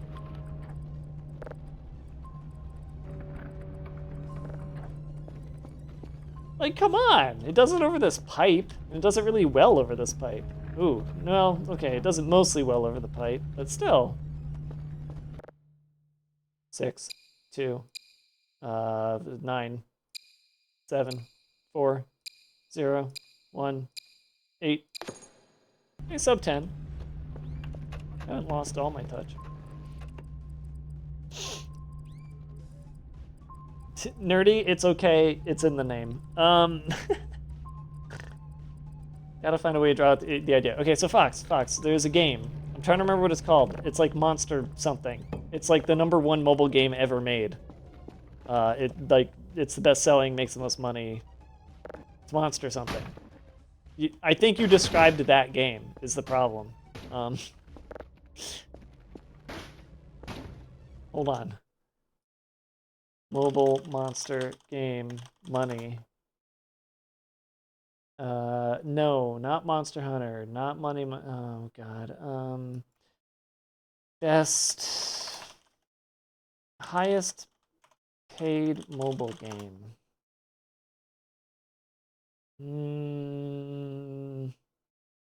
With an S. No. Monster Strike. Think Monster Strike. Because it's like you're like flinging characters at each other to make them fight.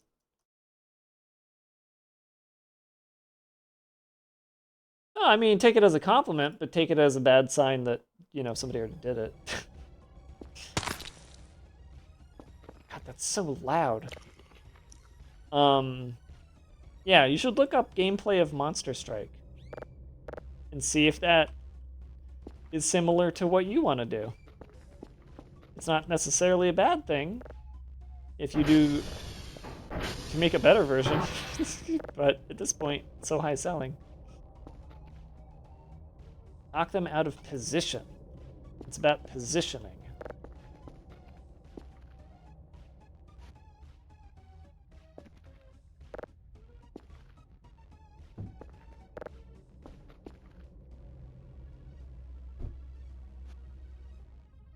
So, Nerdy, here's the part that gets confusing. How do we, like, even it out?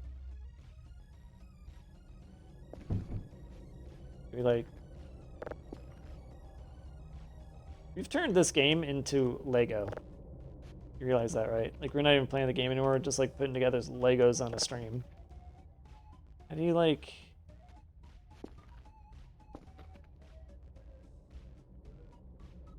Because the thing is, the wide doesn't add up to a long. It's like not evenly. Here's what we should have done. We should have checked to see if we can do this. Hold on. I'm so invested. Are you really?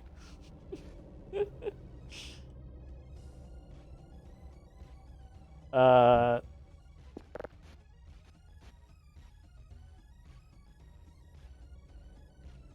mean, I've now built and destroyed a cardboard box fort twice now.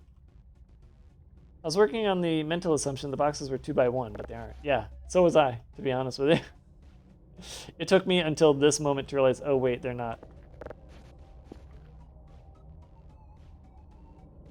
They might be 3 to 4.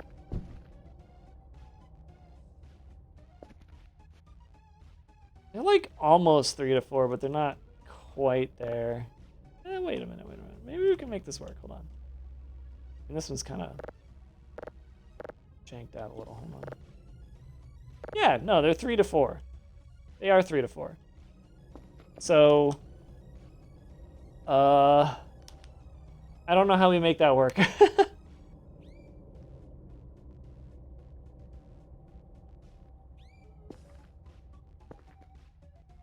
I think that means we need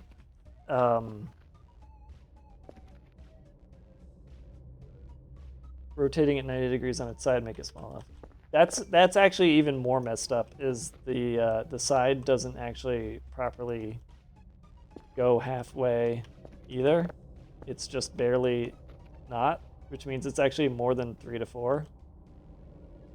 It's gonna be closer to like 5 to 6 or something. It's gonna be bad. It's not gonna work. Wait a minute, hold on. Maybe it's 3 to 2 though. Is it 3 to 2? It's kind of 3 to 2. The only kind of though. Like, the problem is that I think it actually, I don't know. It feels like it's not perfectly rectangular. It feels like that little bump is physically a bump, but maybe it's not. No, it's 3 to 2 on. Wait, that's not 2 though.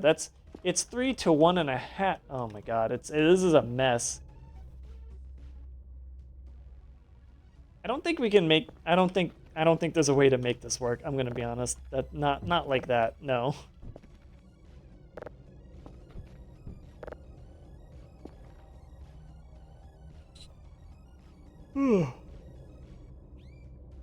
It's 3 to 1.33. Yeah. It's a mess is what it is.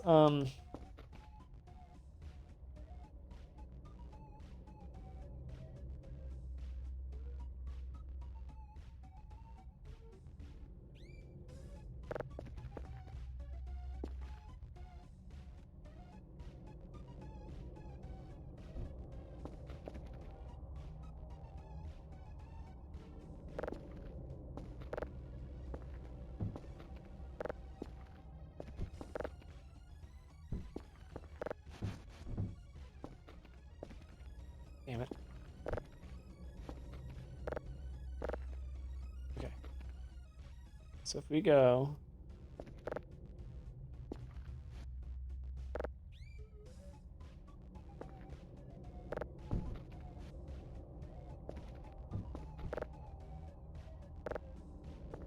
like this.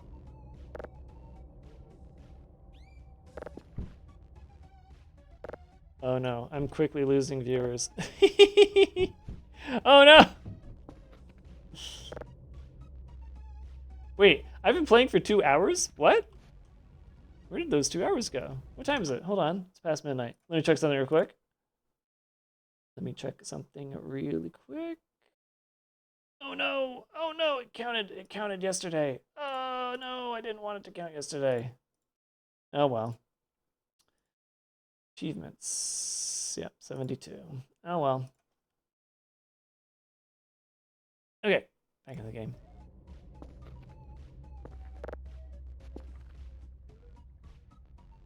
So, this should even out.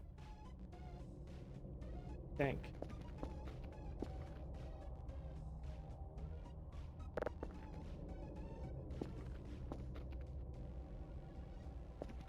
There you go.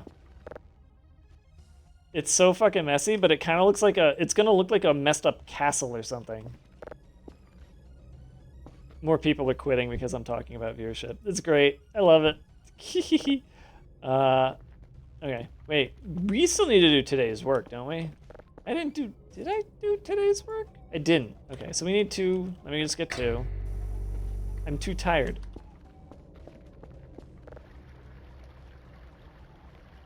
I could just drink coffee. I think I'll just wait until like 2 o'clock? Bam. And then I'll go drink coffee.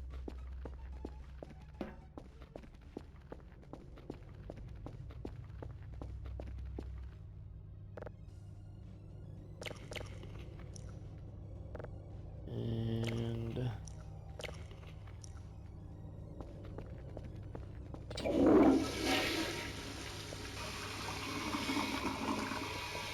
We gotta fill up on the roaches. Fill up on the roaches. Fill up on the roaches. Oh, somebody asked earlier if I was gonna go for another world record tonight.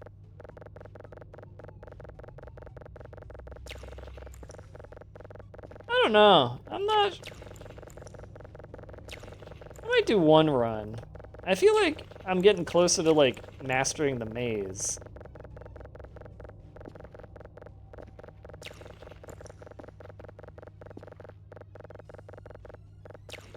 But I'm also like kind of not in the mood to like rush tonight. I'm kind of want to like chill tonight, so we might just go in and like map out the maze a little more. I think that would be good.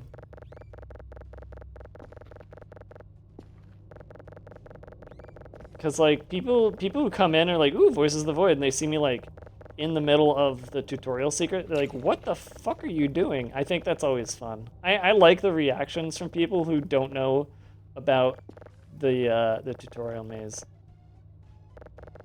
Fuck, where are my roaches? Fuck, I'm gonna have to eat. I'm gonna have to jump on these guys and eat them. I think if I can just... Come on.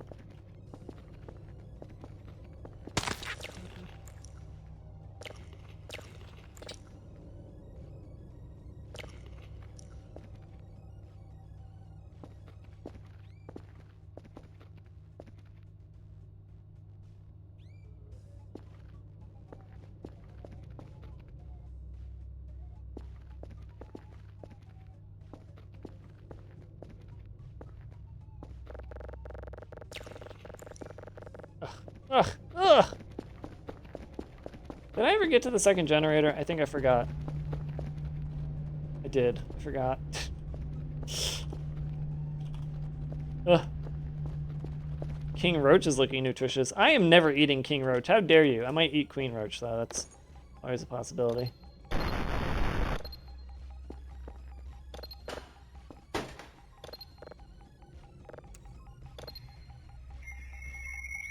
Ah!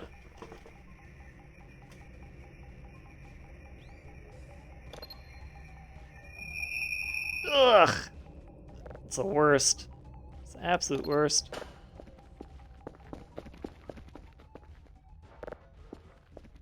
What the fuck was that noise? Oh, it's you. Hi. Oh wait, no, I'm putting the nerds back into their old home. I forgot. Okay, so you're nerd number 2, right? Like we still got nerd 1, right? Yeah. Nerd number 2. Welcome back to your home. Look at Kerfus on his carpet. He's so adorable. I need to get 2 more of these. What do we do with this now? This, you know what? A part of me just kind of wants this to be messed up on this pipe.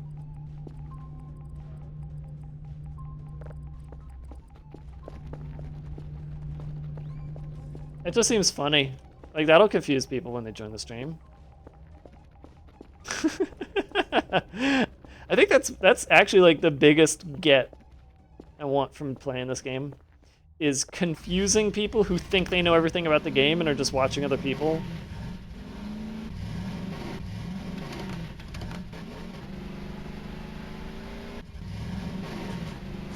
Like, oh, I've played this game. I played 80 hours of this game. I know everything that's in it. I'm gonna go watch somebody else play. And then they like, and then you know what happens? And then they see the clock on the fence. And they go, what? That's my favorite. That's one of my favorite responses.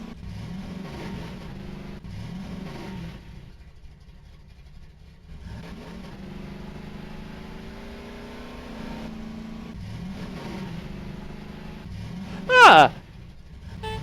No, no, no, no, no, no, no, I hit the wrong button. Oh, no. Hit a tree? Thank you.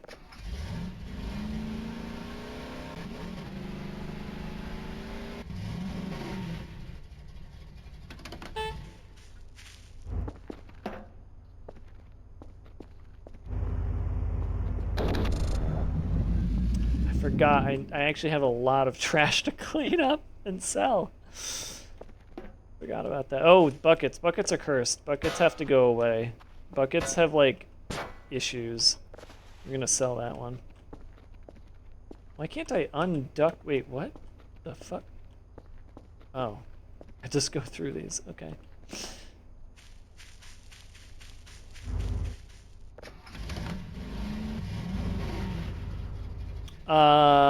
So anyways, Suicide Squad. Yeah, there's still some things wrong with it. There's actually this really bad bug where you'll change affixes and you'll re-roll stuff and you'll spend all these resources on doing it, and then the items get reverted.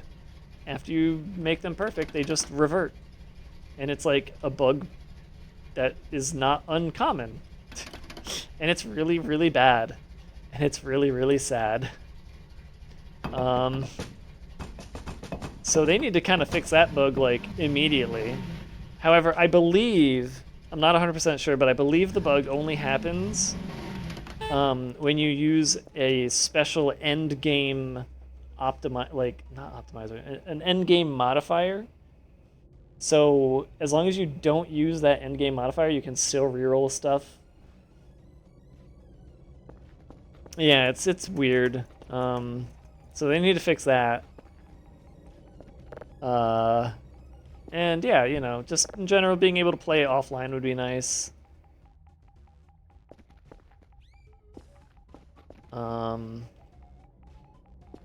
I've had 2 times where I lost my connection to the WB servers, and that kicks you immediately out of the game no matter what you're doing, which really sucks. And the end game, like finishing the game is not 100% satisfying because of the fact that it's a games as a service. So they need to like do something to keep you wanting to come back for future seasons. So even though I haven't fought technically the final boss, because the final boss is during the end game, and I haven't fought him yet, so I don't know what he's like. But the one, like, the end of the main campaign, the boss is bad. He just sucks. He's just a very bad boss. For reasons that I will not spoil, just in case anybody does end up playing it, but it's not good. They really should have done something different for that final campaign boss. However, it's my assumption that he's better in the end game. I haven't heard anybody make the same complaint about the end game boss, so I don't know. But yeah, I had a lot of fun. I had a lot of fun playing it. I had a lot of fun getting to the end. There's a really in the end game. There's actually like a horde mode. Like if you ever played Diablo 3's the old way that they did rifting to figure out which greater rift you should be able to get into, there was this sort of like endless mode where you just kept fighting and fighting, and it would like sort of rate what power you were based on how low you did.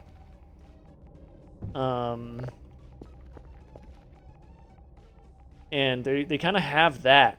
That mode is in the game. That's pretty fun. It's actually really fun to play. Because the thing is that at the end of the day, and so here's the wrap up. Here's the wrap up on what I have to say about, is Squad a single player game or a co-op? It's either or. It's both. It's a game that you can play completely single player, and apparently, if you like go through and power up all your characters, like, it's night and day is what I read. It's night and day in how much it changes your power of like in the game, like how much it feels like you're powerful. So if you level up one dude, you can beat the game that way. I did. You can beat the game just leveling up one character and maining a character.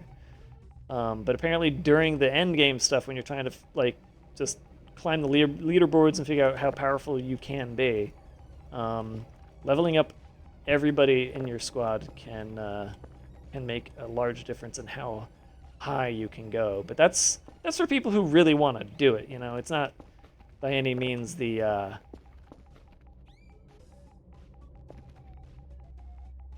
necessary to play part of the game. I don't think in its current form it's worth $70. That's another important point to make. However, I do think that after it's done with the first 4 seasons, assuming if we just pretend there's only the 4 seasons and they don't get enough budget to make more, I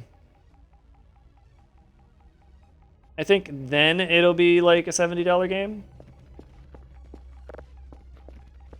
But not as is. Which is why I say if you do buy it, make sure to get it for like 20% off on either Humble or Green Man Gaming. I'm sure Green Man will get it at like 25% off pretty much within 3 months, I would bet. It's probably going to be in like the next Steam sale. It's going to be like 25% off. So it's always that. But yeah, you can play it multiplayer. You can have up to 4 people in your squad playing at once. But some of the multiplayer seems a bit broken. I had a friend join me, and he said it like broke his custom key bindings, which as a keybind whore, you know how I feel about that. Very, very mad. But I didn't join him, so I don't know if the same bug would happen to me or not.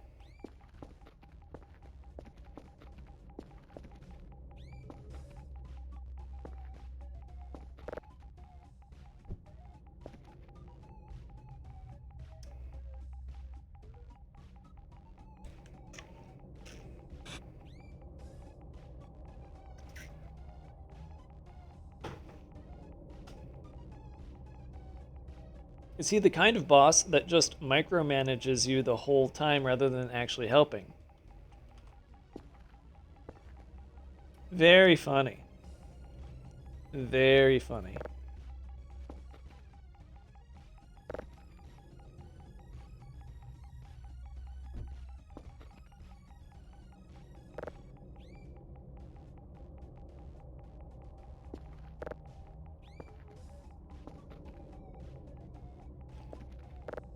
We're not going to know how helpful building the walls like this is until we put stuff on that.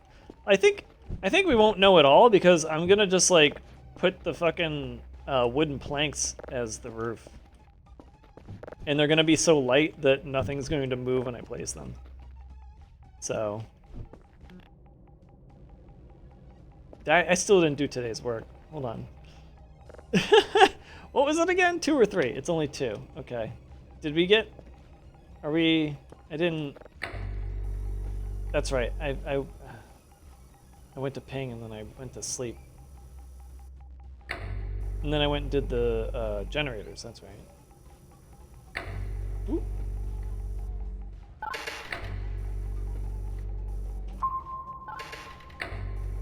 It was a weak signal, I'll give him that. Alright.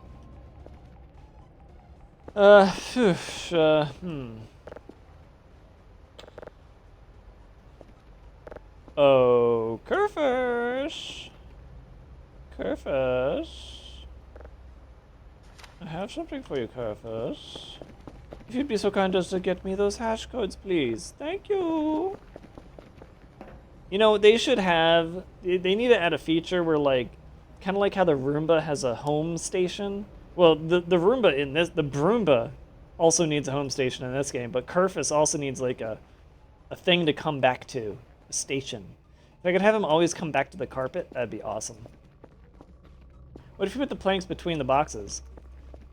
You're saying that as though the boxes would weigh the planks down. That is not how it's going to work. I'm not doing that. I mean, that still requires you to put the planks on the boxes at some point. What you're really saying is put more boxes over the planks after you've placed them. Which I do not think I'm going to do or need to do. What I do need is more planks. And considering what we're doing with this reinforced wall pattern, might need more boxes too.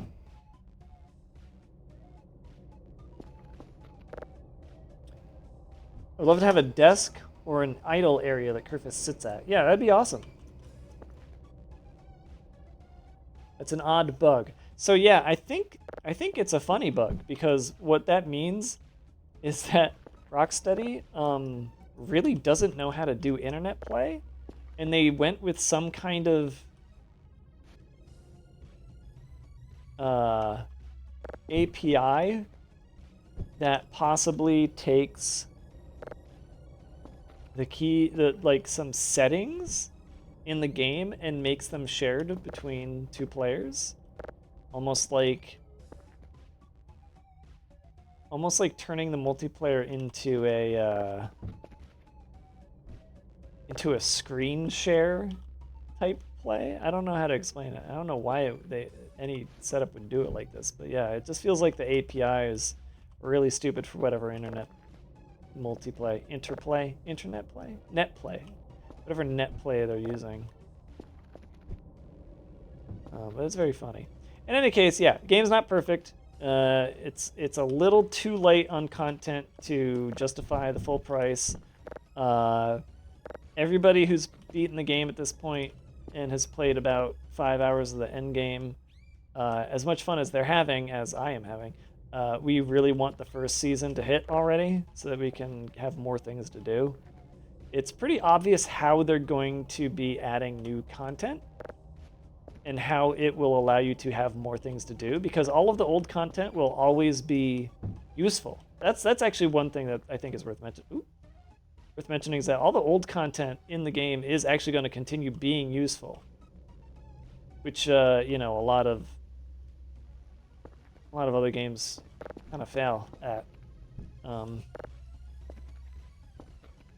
So it just ends up being like, well, what do you feel like doing? And that's what you'll go and do. And having more and more content to say, well, what do you feel like doing, is good.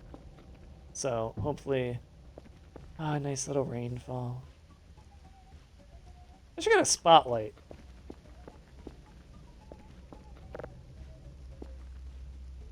It seems like the rain season is over where I live, and it makes me sad. I'm gonna miss it.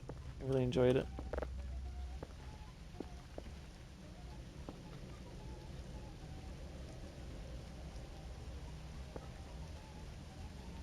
Hopefully they don't power creep the new content. Okay, so that's another thing.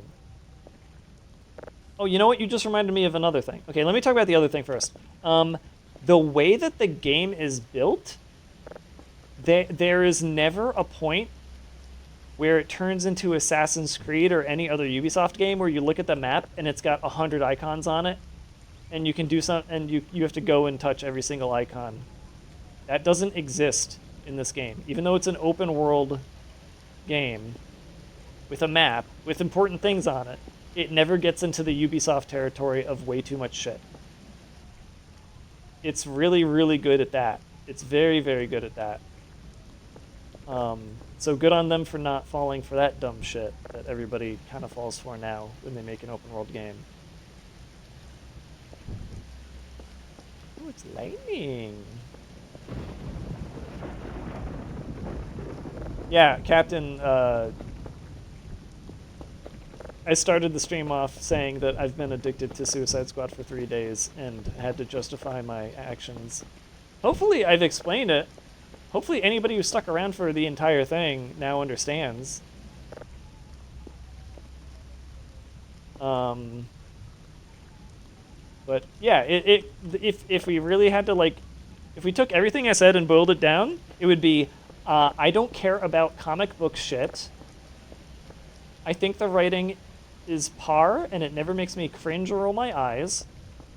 It scratches enough of the loot game itch, of the movement game itch, and the shoot game itch by being a combination of Sunset Overdrive, Bulletstorm, and even a little bit of Crackdown,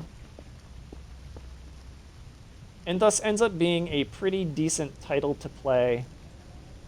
And when you do play it with a friend, it's also fun.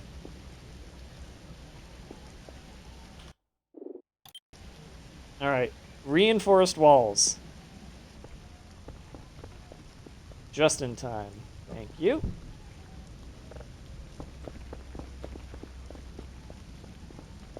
Okay, you're going back under your carpet.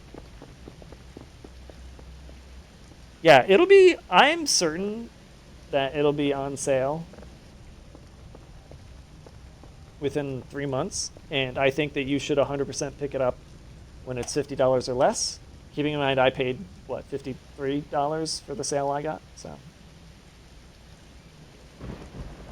If you can't hunt down 300 feathers, what's the point? Also, another thing to keep in mind, I think that one of the other reasons that Arkham Knight got, sort of shat on a little bit was because of the amount of Riddler trophies and Riddler puzzles. There were too many. There were just too many. It felt really stupid trying to 100% that game. So just don't. Suicide Squad does not have too many Riddler puzzles. It has kind of the right amount, if you ask me. However, another one of the negatives of the game is the fact that you constantly hear the Riddler giving you riddles for the ones that you haven't solved, to the point where I kind of wanted to just look up how to solve them all so that I'd stop having to hear him. Hopefully that is something they fix in a patch, is just have him talk less. So yeah, you know, like I said, not a perfect game, but really, really fun. I think that it's going to come around in opinion once people realize that there was a hate squad caused by complete idiots. And everybody who plays it enjoys it. I mean, for the most part. It's got, what, 83% positive on Steam. But, you know, don't pay too close attention to Steam, because that's where the shitty forums full of shitty people are. Somehow they've all converged on just that game's forums. I really don't know how and why it happened. Well, that game and Palworld. Palworld also had a freak fest. I think once everybody, like, saw the sales numbers of Palworld and realized that trying to shit on that game was going to be fruitless, they were like, well, what's next? And then they went on to Suicide Squad, so...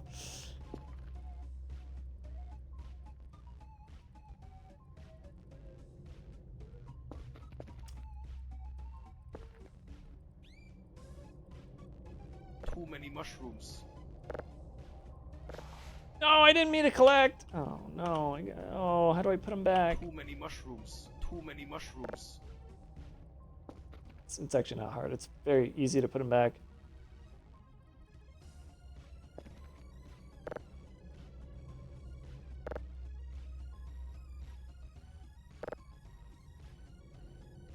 Too many mushrooms. Too many mushrooms. Too many mushrooms. Too many mushrooms, too many mushrooms, too many mushrooms, too many mushrooms, too many mushrooms, too many mushrooms, too many mushrooms, too many mushrooms, too many mushrooms, too many mushrooms, too many mushrooms, too many mushrooms. look, anybody who's mad that they actually killed the Justice League is not for the game's not for them. It's just not. It's just the game was not meant for them.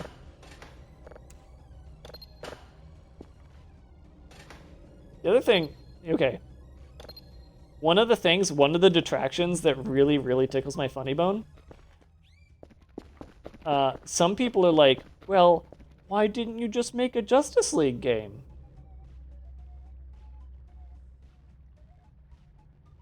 Which is the same as asking, why don't you let me just be a god-powered freak over everybody else?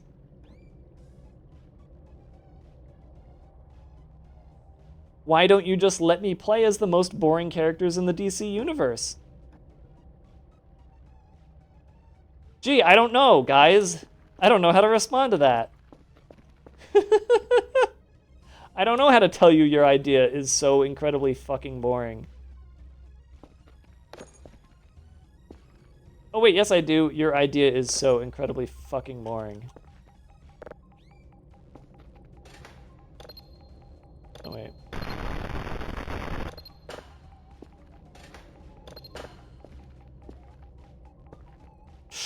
Ooh, am I gonna get this done in time? Ooh, this is gonna be a close one. 2 hours left? Ooh. Ooh. We'll see. We'll see. We might pull it off. Tell them to play Superman 64. Yeah. Well, or Superman on the Xbox. Because that existed. Oh, right. So, I want to mention something, right? Okay, so. Somebody said something about, like, oh, I'm just sick of, like, people fighting each other. I don't want to see superheroes fighting each other all the time. Look, I'm going to be straight with you. Spoilers. Spoilers for the Suicide Squad game, all right? If you wanted to play it, I'm sorry, but here's some storyline spoilers. One character fights Superman in, like, a sort of Superman versus Superman kind of way. It's not. There's not another Superman. I'm just trying to, like, not spoil. I'm trying to be vague here.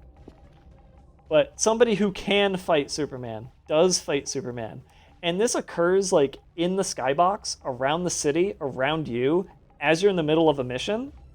And I'm gonna be honest, guys. It's kind of fucking cool. Like you, if you're looking in the right place, you can see Superman, like, fly through a building and, like, debris flies out, and then he's like, you know, like, DBZ combat is happening around you in the game, and it's only this one moment, but it's fucking cool. And I really liked it. Maybe because it's only the one moment, you know? Maybe that's the thing. You spend the whole game not seeing superheroes fighting, and then when you do, it's actually, like, a huge spectacle. It's pretty rad. It's an attention to, oh, well, that's Rocksteady, guys. Rocksteady is all about attention to detail. I am not pulling this off, am I? I don't know if 1 hour is going to be... I don't even think I'm going to get a whole hour to send this off, am I? It's a show, not tell. Okay, but see, now, when you say that, there is a huge problem, which is that there's a lot of telling and no showing when it comes to the story that leads up to the beginning of the game. And I kind of wanted to see the story leading up to the game in the game, and the fact that I don't is actually a detraction from the experience, I think. The way that they do it is through telling and not showing, and it's rather unfortunate. But everything that does occur in the game, you do see, and it is cool looking, and it is showing and not telling. So there's that.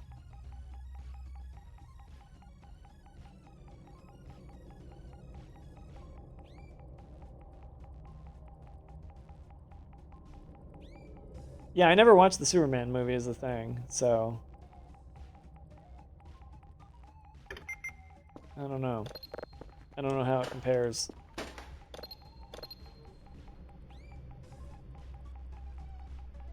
just gonna save it.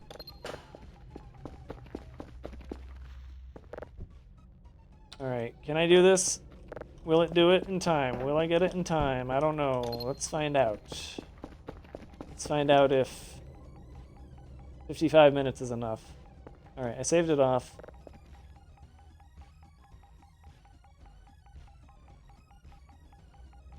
It did make some sound.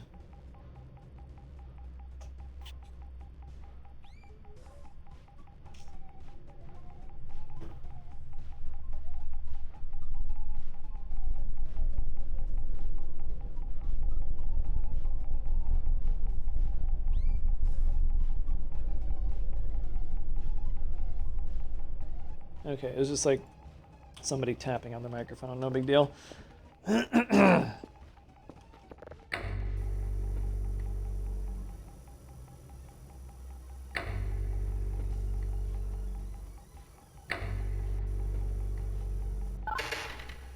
Oh, right, Kevin Conroy. Let's talk about Kevin Conroy for a moment, right? Because this was his final appearance in a video game. He's in other things, but this was his last video game Batman. I think Kevin Conroy being able to cut loose and play a very angry Batman is very entertaining. I think Kevin Conroy's performance in Suicide Squad is really, really fun. And like, even though, you know, it's a shame that he passed away, I think as his final performance, it's quite entertaining. I think it's very entertaining. He's used in a great way. He kind of like taunts you for half the game. And it's pretty wonderful. Yeah, he spends half the game taunting you. Like, while you're just out doing whatever, he'll just taunt you. It's really funny, and it's really great. I think he had a lot of fun doing it. He certainly sounded like he had a lot of fun doing it. And I think, yeah, no, I think it's a good last one. I think it's fine. I think there's nothing wrong with it being his final performance. Oh God, this is a close one. This is down to the wire. Oh, that was close. So it takes 50 minutes. We know for a fact it takes 50 minutes for the shit to get picked up and sent in. War of the Worlds will be real. I think I've already seen this one. And then here's the next day. All right, cool. Let's buy. What did I want? I wanted a salt lamp and a spotlight.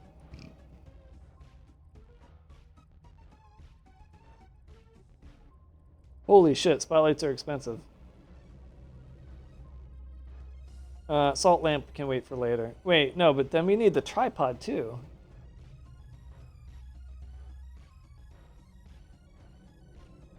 I never got the sticker pack either. I need planks. Let's face it, I need planks. We need to get, like, what, maybe 5? We'll get 5 more, I forget. Wait, what was the other order? What else did I buy? I wasn't paying attention. Oh, well, too late.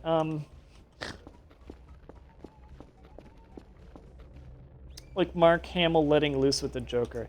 Yeah, and that actually makes me kind of sad that he is not going to be the Joker, because they needed a young... Oh, here it is, this thing.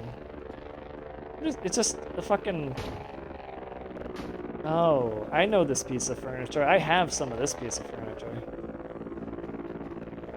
Yeah, they needed a younger Joker, so they couldn't do Hamill. I mean, I don't know if they were going to do Hamill, because it's supposed to be an alternate universe Joker that they're adding in season 1.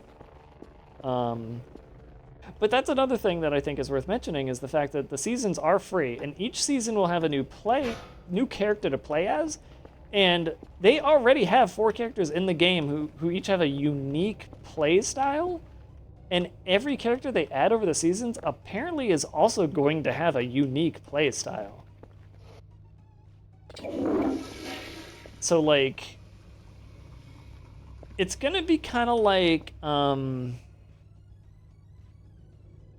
Marvel Heroes, the ARPG the Marvel ARPG that only existed for a short amount of time. It seems like it's going to be like that, where they just keep adding more and more characters who are completely different in the way that they play. So the first season's going to be Joker. They already showed details about that. Second season, I'm pretty sure is Mr. Freeze. The third season, I think, got leaked, and it's going to be Deadshot's daughter. And the fourth season, I think, is either going to be Catwoman or Poison Ivy. Oh, I am hungry. And I can explain why, but I won't. But that's my educated guess based on an image that you get to see at the end of the game.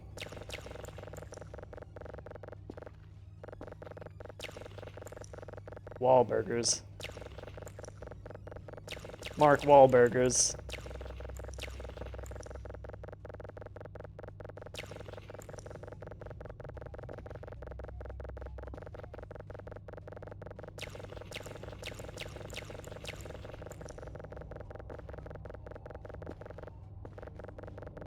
Might be cynical, but I give them 4 new characters max before some of them start to feel very samey. So that's a... I honestly thought the same thing. I was like, I bet that when they have Deadshot's daughter as a character, she's just going to be the same as Deadshot. But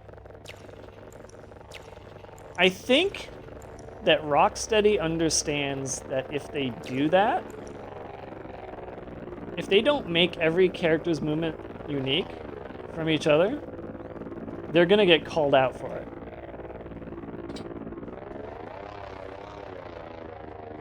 Because they will, and they'll deserve it.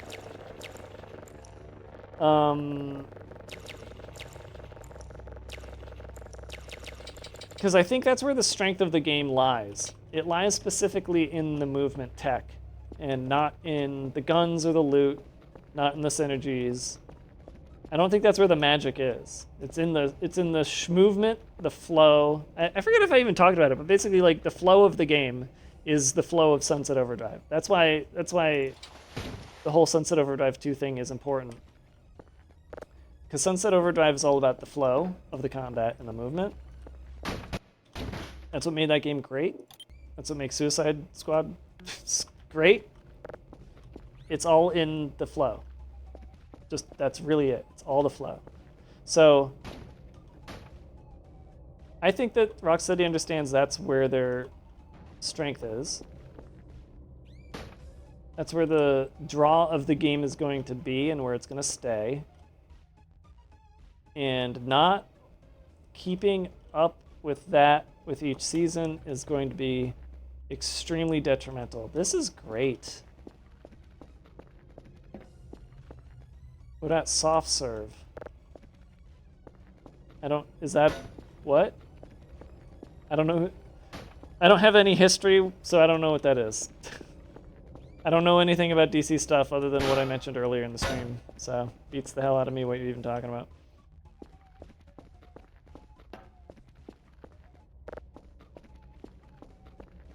It's here I learned about on Mike's chat. Okay, well then. Oh, this is actually the hard part. Making these things. Okay, hold on.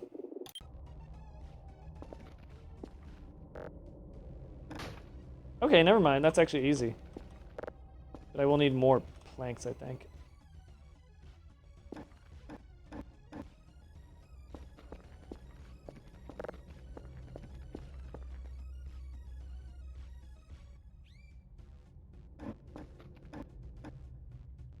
Okay, I do wonder. Maybe these will work on planks. Let's just see. Maybe I get lucky and they'll work on planks. I doubt it, but nope. Too bad. She was in the comics and they discontinued her. Oh.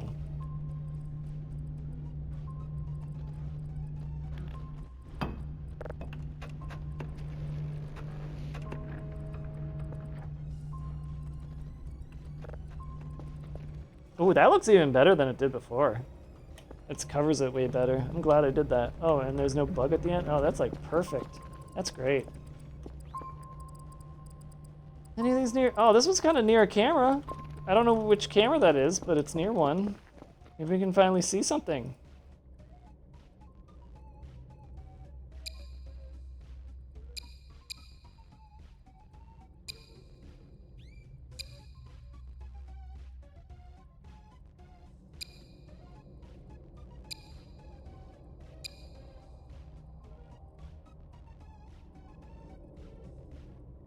The fact that I don't know which camera is located where completely ruins this entire thing.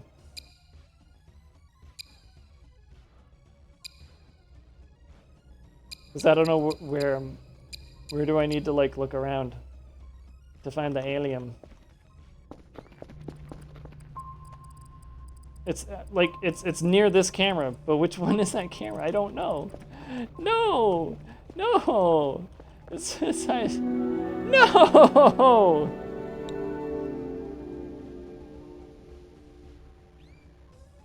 No, I think the structure does help. It looks way better than it did the other time. Like it's way flatter up against everything. Is this moving on its own? Is it supposed to move on its own?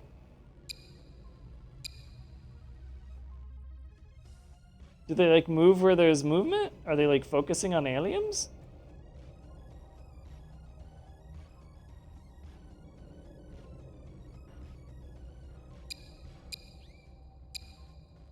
Why was the camera moving itself? I don't know if that was supposed to happen. Did I turn it myself and I wasn't paying attention? Was it like defaulted to turn that way and turning the computer off made it change?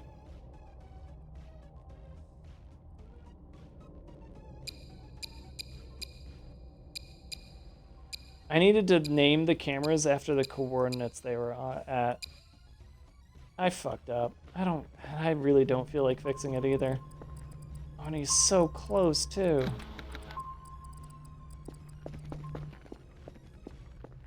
Yeah, I was just resetting where I set it, I think.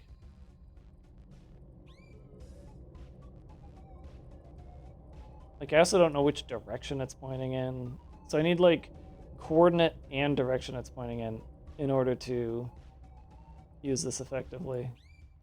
So, I fucked up.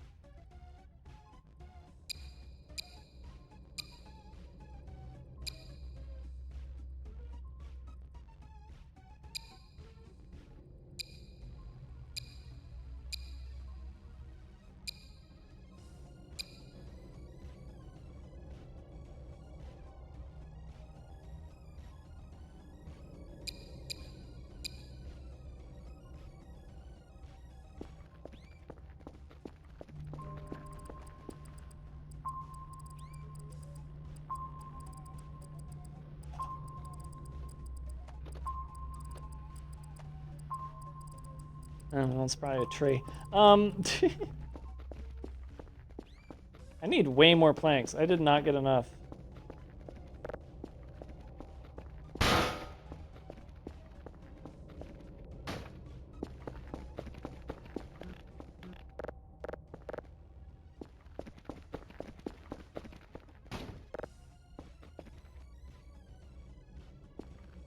Maybe not way more, but...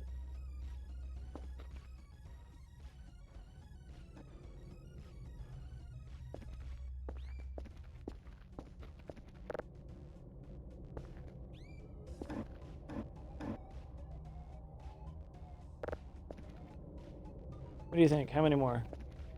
1, 2, 3, 4, 5, 6. 2 more. We got 2 more. But yeah, the sides are like way better than with the old structure. They're still kind of splaying outward a bit, but yeah, I think it's better. I think we're good. We get 2 more.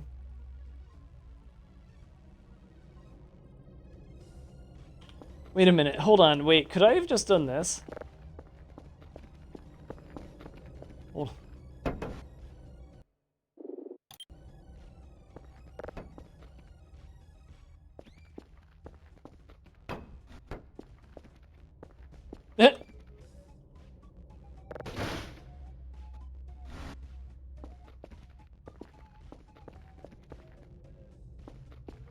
I'm loading. That was...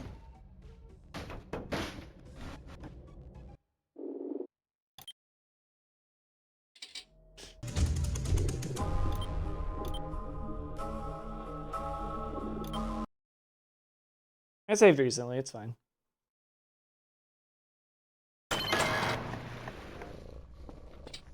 Yeah. I saved. Okay. I got an idea, and the idea is very gently put this here.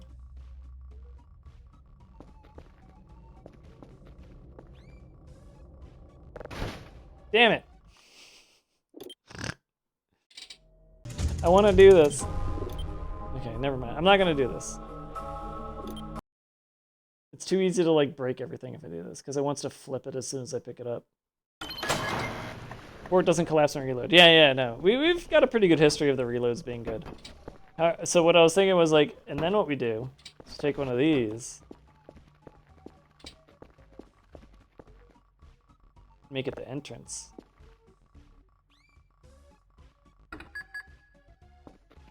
So, whoosh, right? It's a little, it's not, it's too thin. We need like a double sized one of these.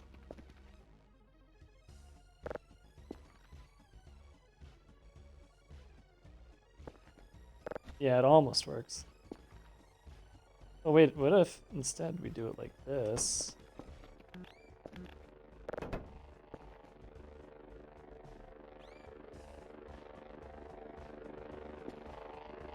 So then it's sort of like curtain ways.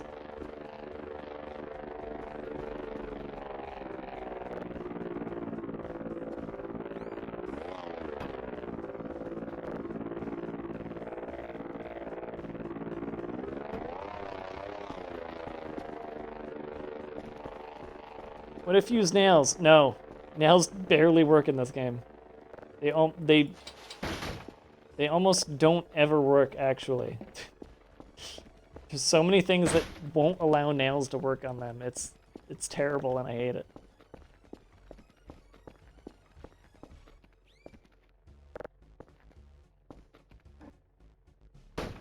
Just knocked over the curtains with the wood.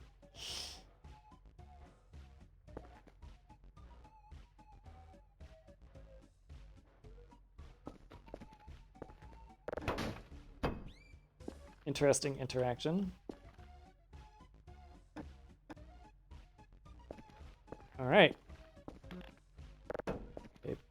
And then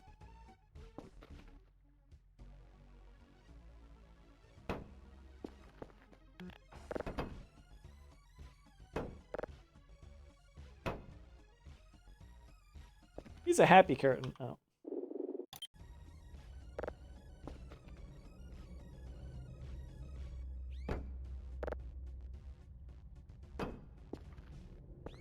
And there we go. Our fort. Completed.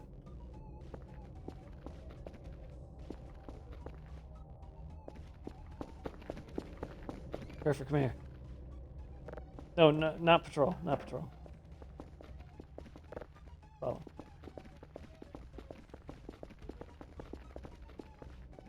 You can't bulldoze in it. He doesn't even interact with it. I mean, I don't even interact with it. Okay. Perfect.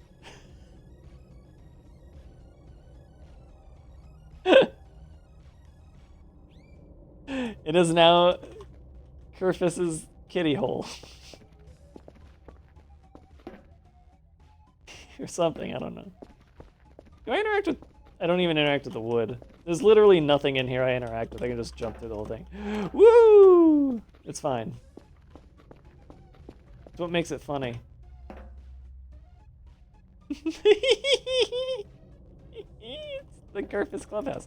It's the Kerf House. Kerf House. Kerfhaus. Kerf House.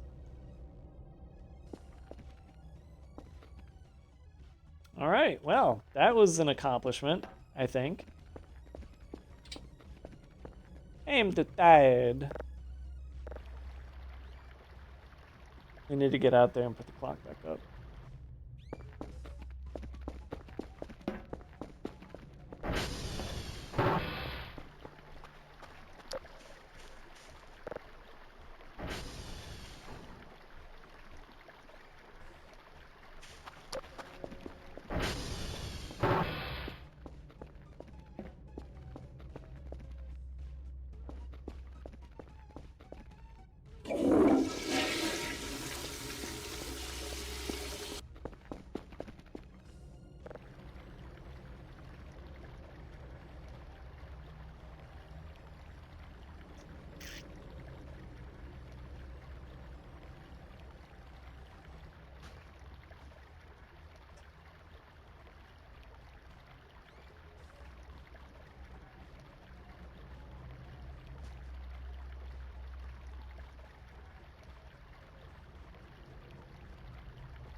There is something funny, though. Something kind of weird about the idea of taking content from a Patreon that you're going to put out for free within 3 months and saying, don't leak this. Because, like, what's the... Is it like, maybe it's like so that you're not like affected by what people say about your thing that you're still making? So that people can't say like, oh, I don't like how this looks or how this plays. Well, it's still like in an unfinished state, even though technically this is still an alpha anyway. Having like a beta for an alpha is the weirdest idea, but I don't know. It's... Avoid spoilers, yeah, but...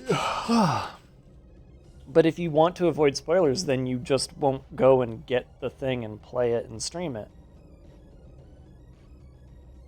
Whereas if you do want spoilers, you pay for it, and you play it, and you mark your stream as a spoiler stream.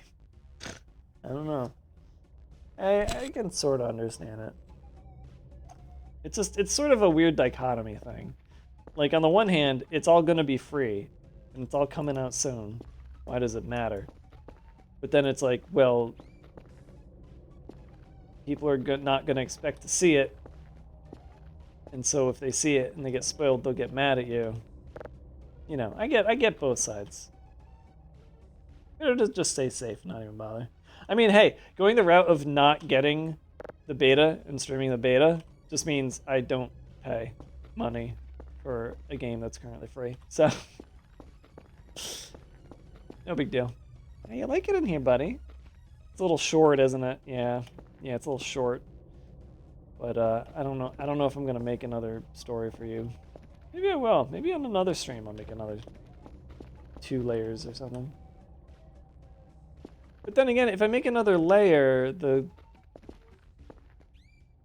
this thing isn't as good. I don't know.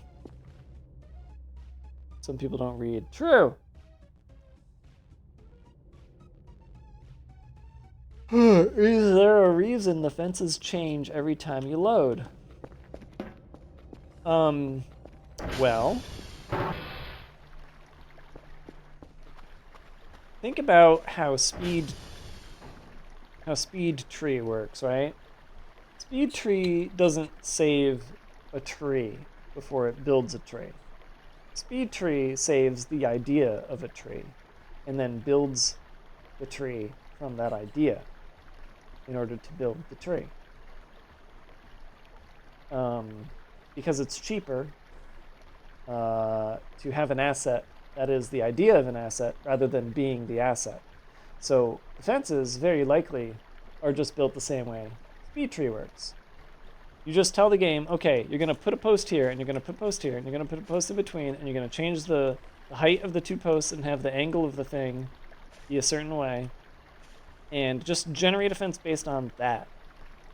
Doing that is cheaper than, here is a full model of a fence.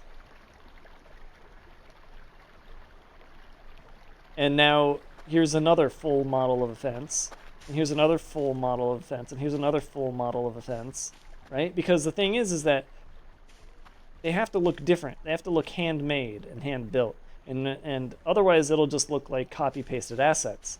So you prevent yourself from getting copy-pasted looking assets if you programmatically have the fences get built, as they are in this game. So it's cheaper, and it looks better. That's why they're different every time. That makes sense?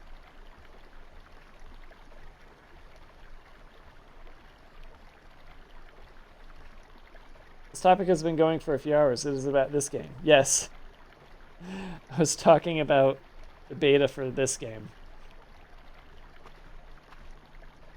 We've been jumping back and forth between talking about this game and talking about Suicide Squad. But I think I'm done talking about Suicide Squad. I think I got everything I had to say out there. I think I have hopefully convinced people as to why and how I got addicted to that game. Because it is possible. Because the game is fun. That's it. I think I finished. It was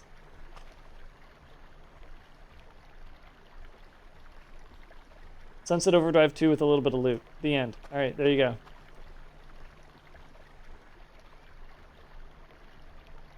Could it not be generated but without variable heights? Like, could the devs say generate a fence with these exact variables? Yes, of course.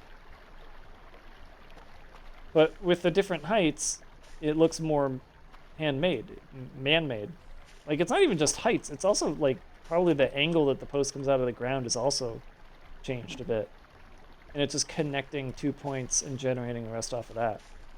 Like, I could see a way of doing this in Unity, for example, and making it look as sort of ramshackle as this, right? And this is always going to look different every time you look at it, every time you load the game.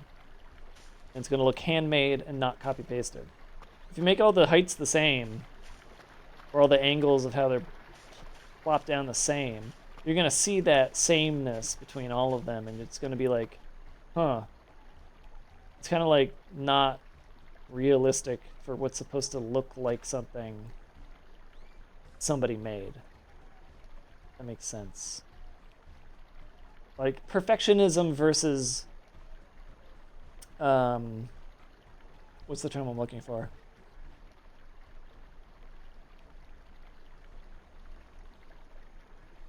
Bespoke.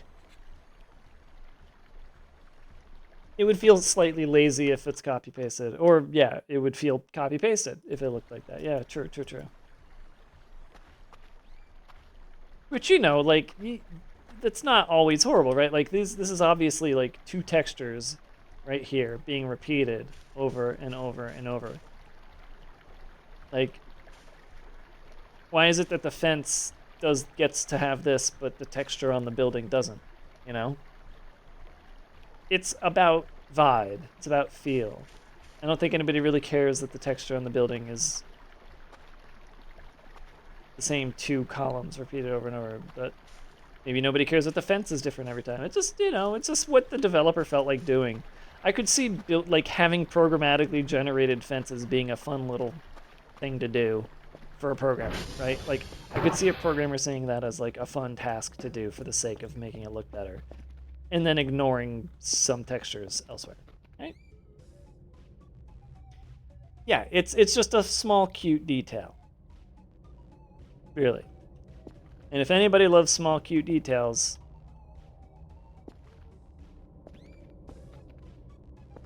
it's me. I think the small little details make games better, always. They always end up being the difference between a good game and a great game.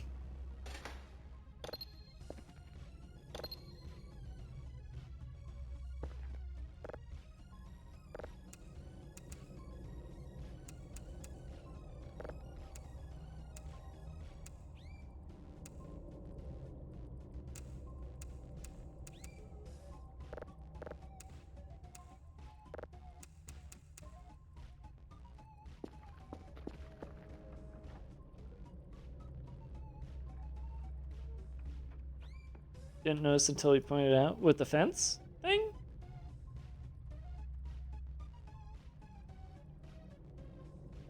Honestly, tonight's the first night in a long time where I didn't talk about it when I picked up the clock and put it on the fence. That's the reason Nerdy brought it up. Is because I've brought it up in like the past 4 streams. All right. Now is the time, everybody. If you are here as a Voices of the Void viewer, as a person who considers himself adept in the ways of Voices of the Void, and you do not know about the tutorial Easter egg that I speedrun, type 1. Everybody else type 2.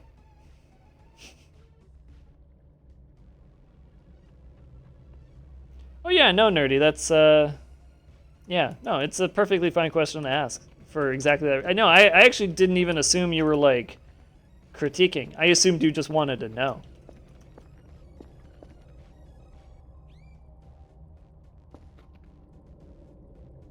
I didn't miss the speed run. 1.5. I don't know what that means based on what I said.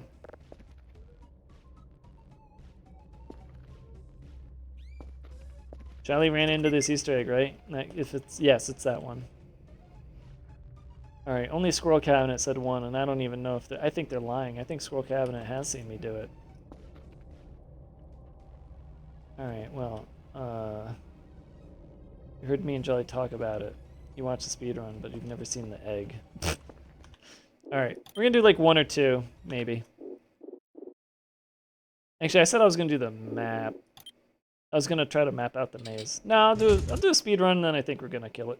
I think we'll kill the stream tonight. 3 hours is enough. You've seen it twice. The first time was Joel. Oh. Do I have my speedrun things? I don't. Where are my speedrun things? I forgot where I put them.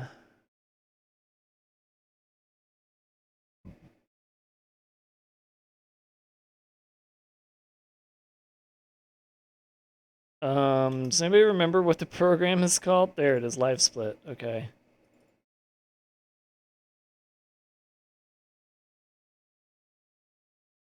All right.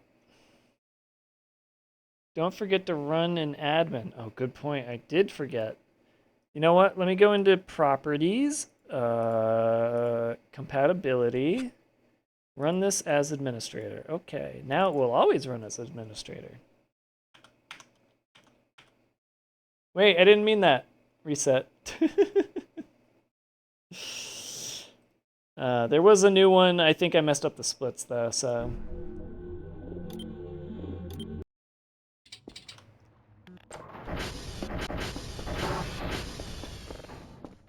No!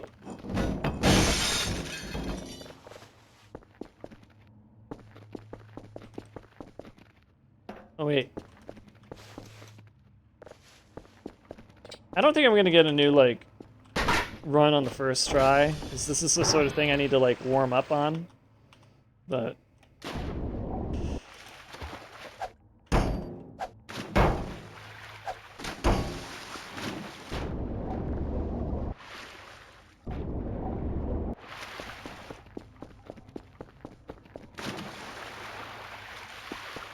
Also, I do need to figure out a better way to get the key.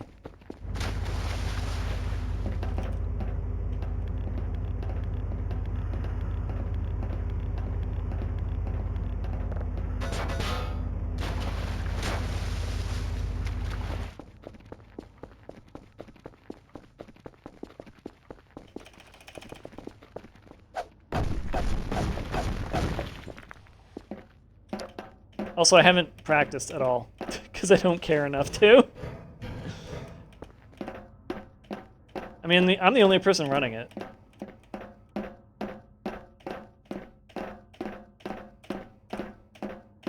Good vents, good vents, good vents. Could standing on a gas can be fit for... Oh, yeah, maybe. That'd be weird. But maybe.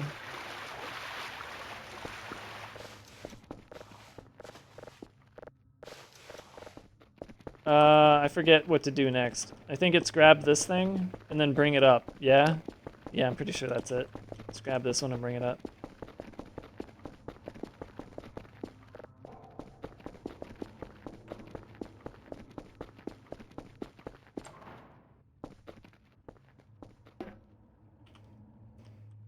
That one?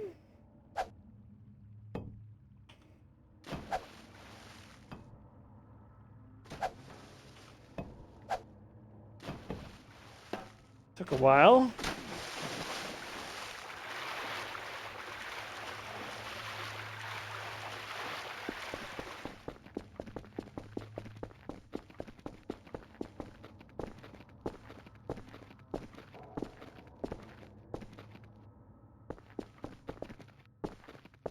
Wait, I think if we...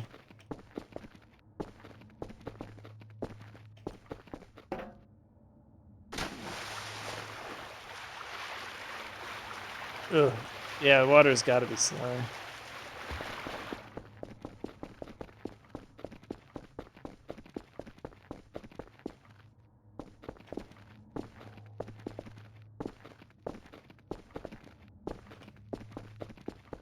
Okay, hope we get this first try. Damn it. Damn it.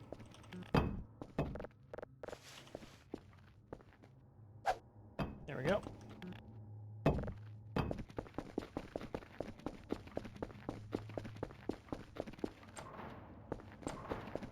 Pretty good pace. Wait, what? I fell. I just screwed myself over. I mean, it just feels like good pace. I don't know if it actually is.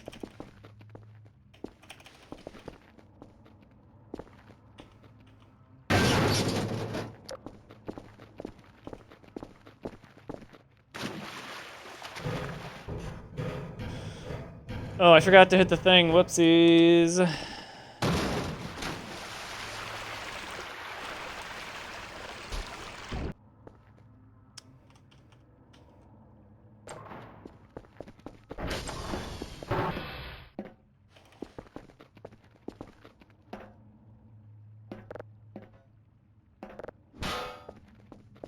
Oh, wait. That doesn't open a door. Okay, there we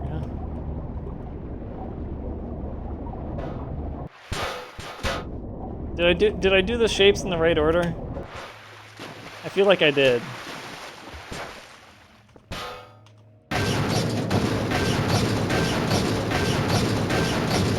Didn't Sai say he wants to beat your time? Yeah, but I don't think he's actually gonna try. I think he was just saying shit to say shit. He does that sometimes.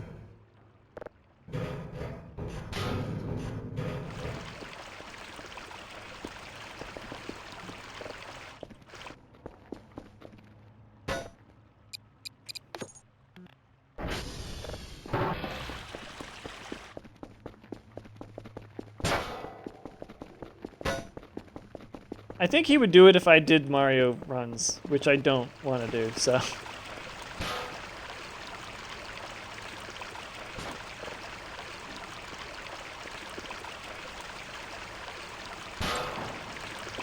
I'm getting real good at that part.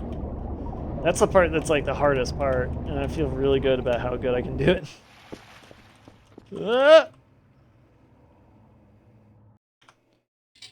We're behind. I don't think this is going to be a PB pace.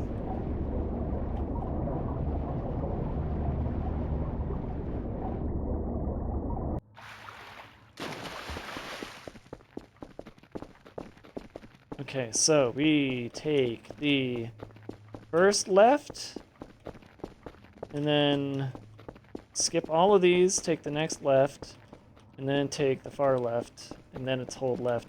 And I know we skip hollows. Oh wait, we skip this question mark also. Skip those.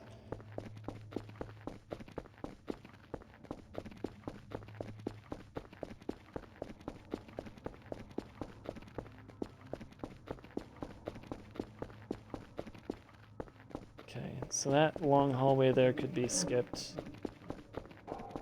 Probably completely. That's another hollow. So we should be coming up on it soon. I think probably here. Out of the maze.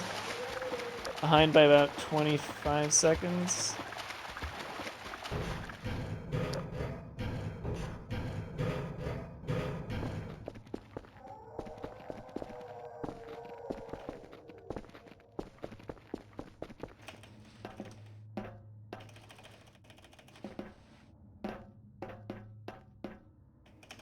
Damn it.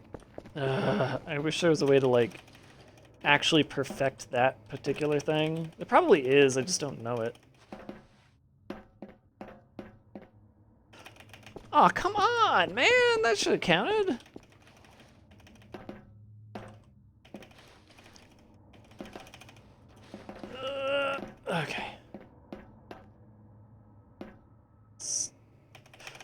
go. I think if I just take it slower, I can, like, guarantee that.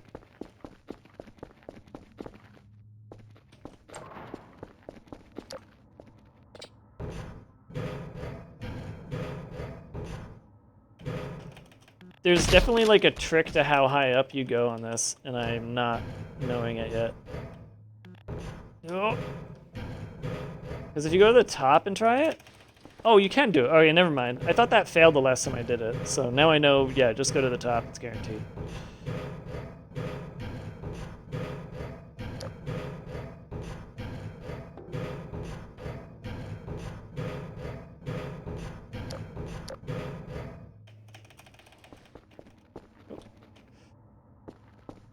And time. Not a PB. Seems like I was just 30 seconds behind the entire way through.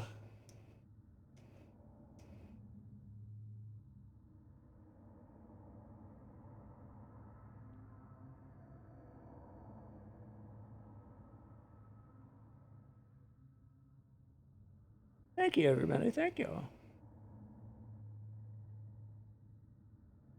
What do you get for this? Nothing.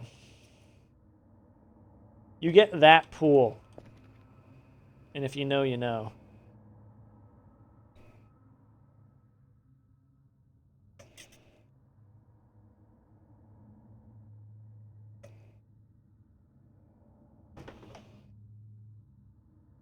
All right. I think that's it. I think it's time to call it for the night.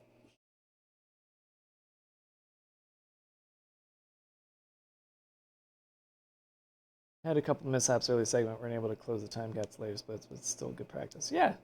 Knowledge of knowing that you beat Jolly by, well, he hasn't even finished it yet. Yeah. But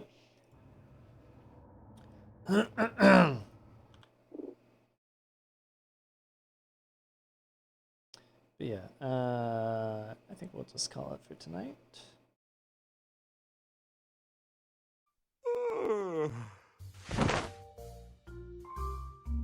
Next time I do need to spend more time mapping out, but it's I've been so bad. My sleep, guys, I've been falling asleep at like 4:30 a.m. and waking up at 1 p.m. and that needs to stop. So I'm gonna stop the stream early so that I can go to sleep earlier. Hee. He's on track for the world's longest time. I mean, here's what I want to see. I want to see anybody else do this same exact thing. I want to see somebody copy my live split and do the run. That's what I want to see. But I'm the only person doing this as far as I know. So, all right, everybody. Thanks for hanging out. Appreciate it. Sorry that I can't throw you to Gongo.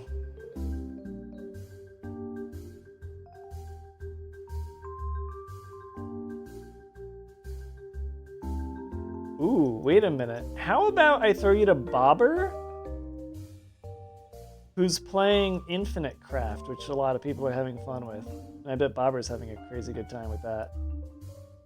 So go say hi to Bobber. You'll map it out?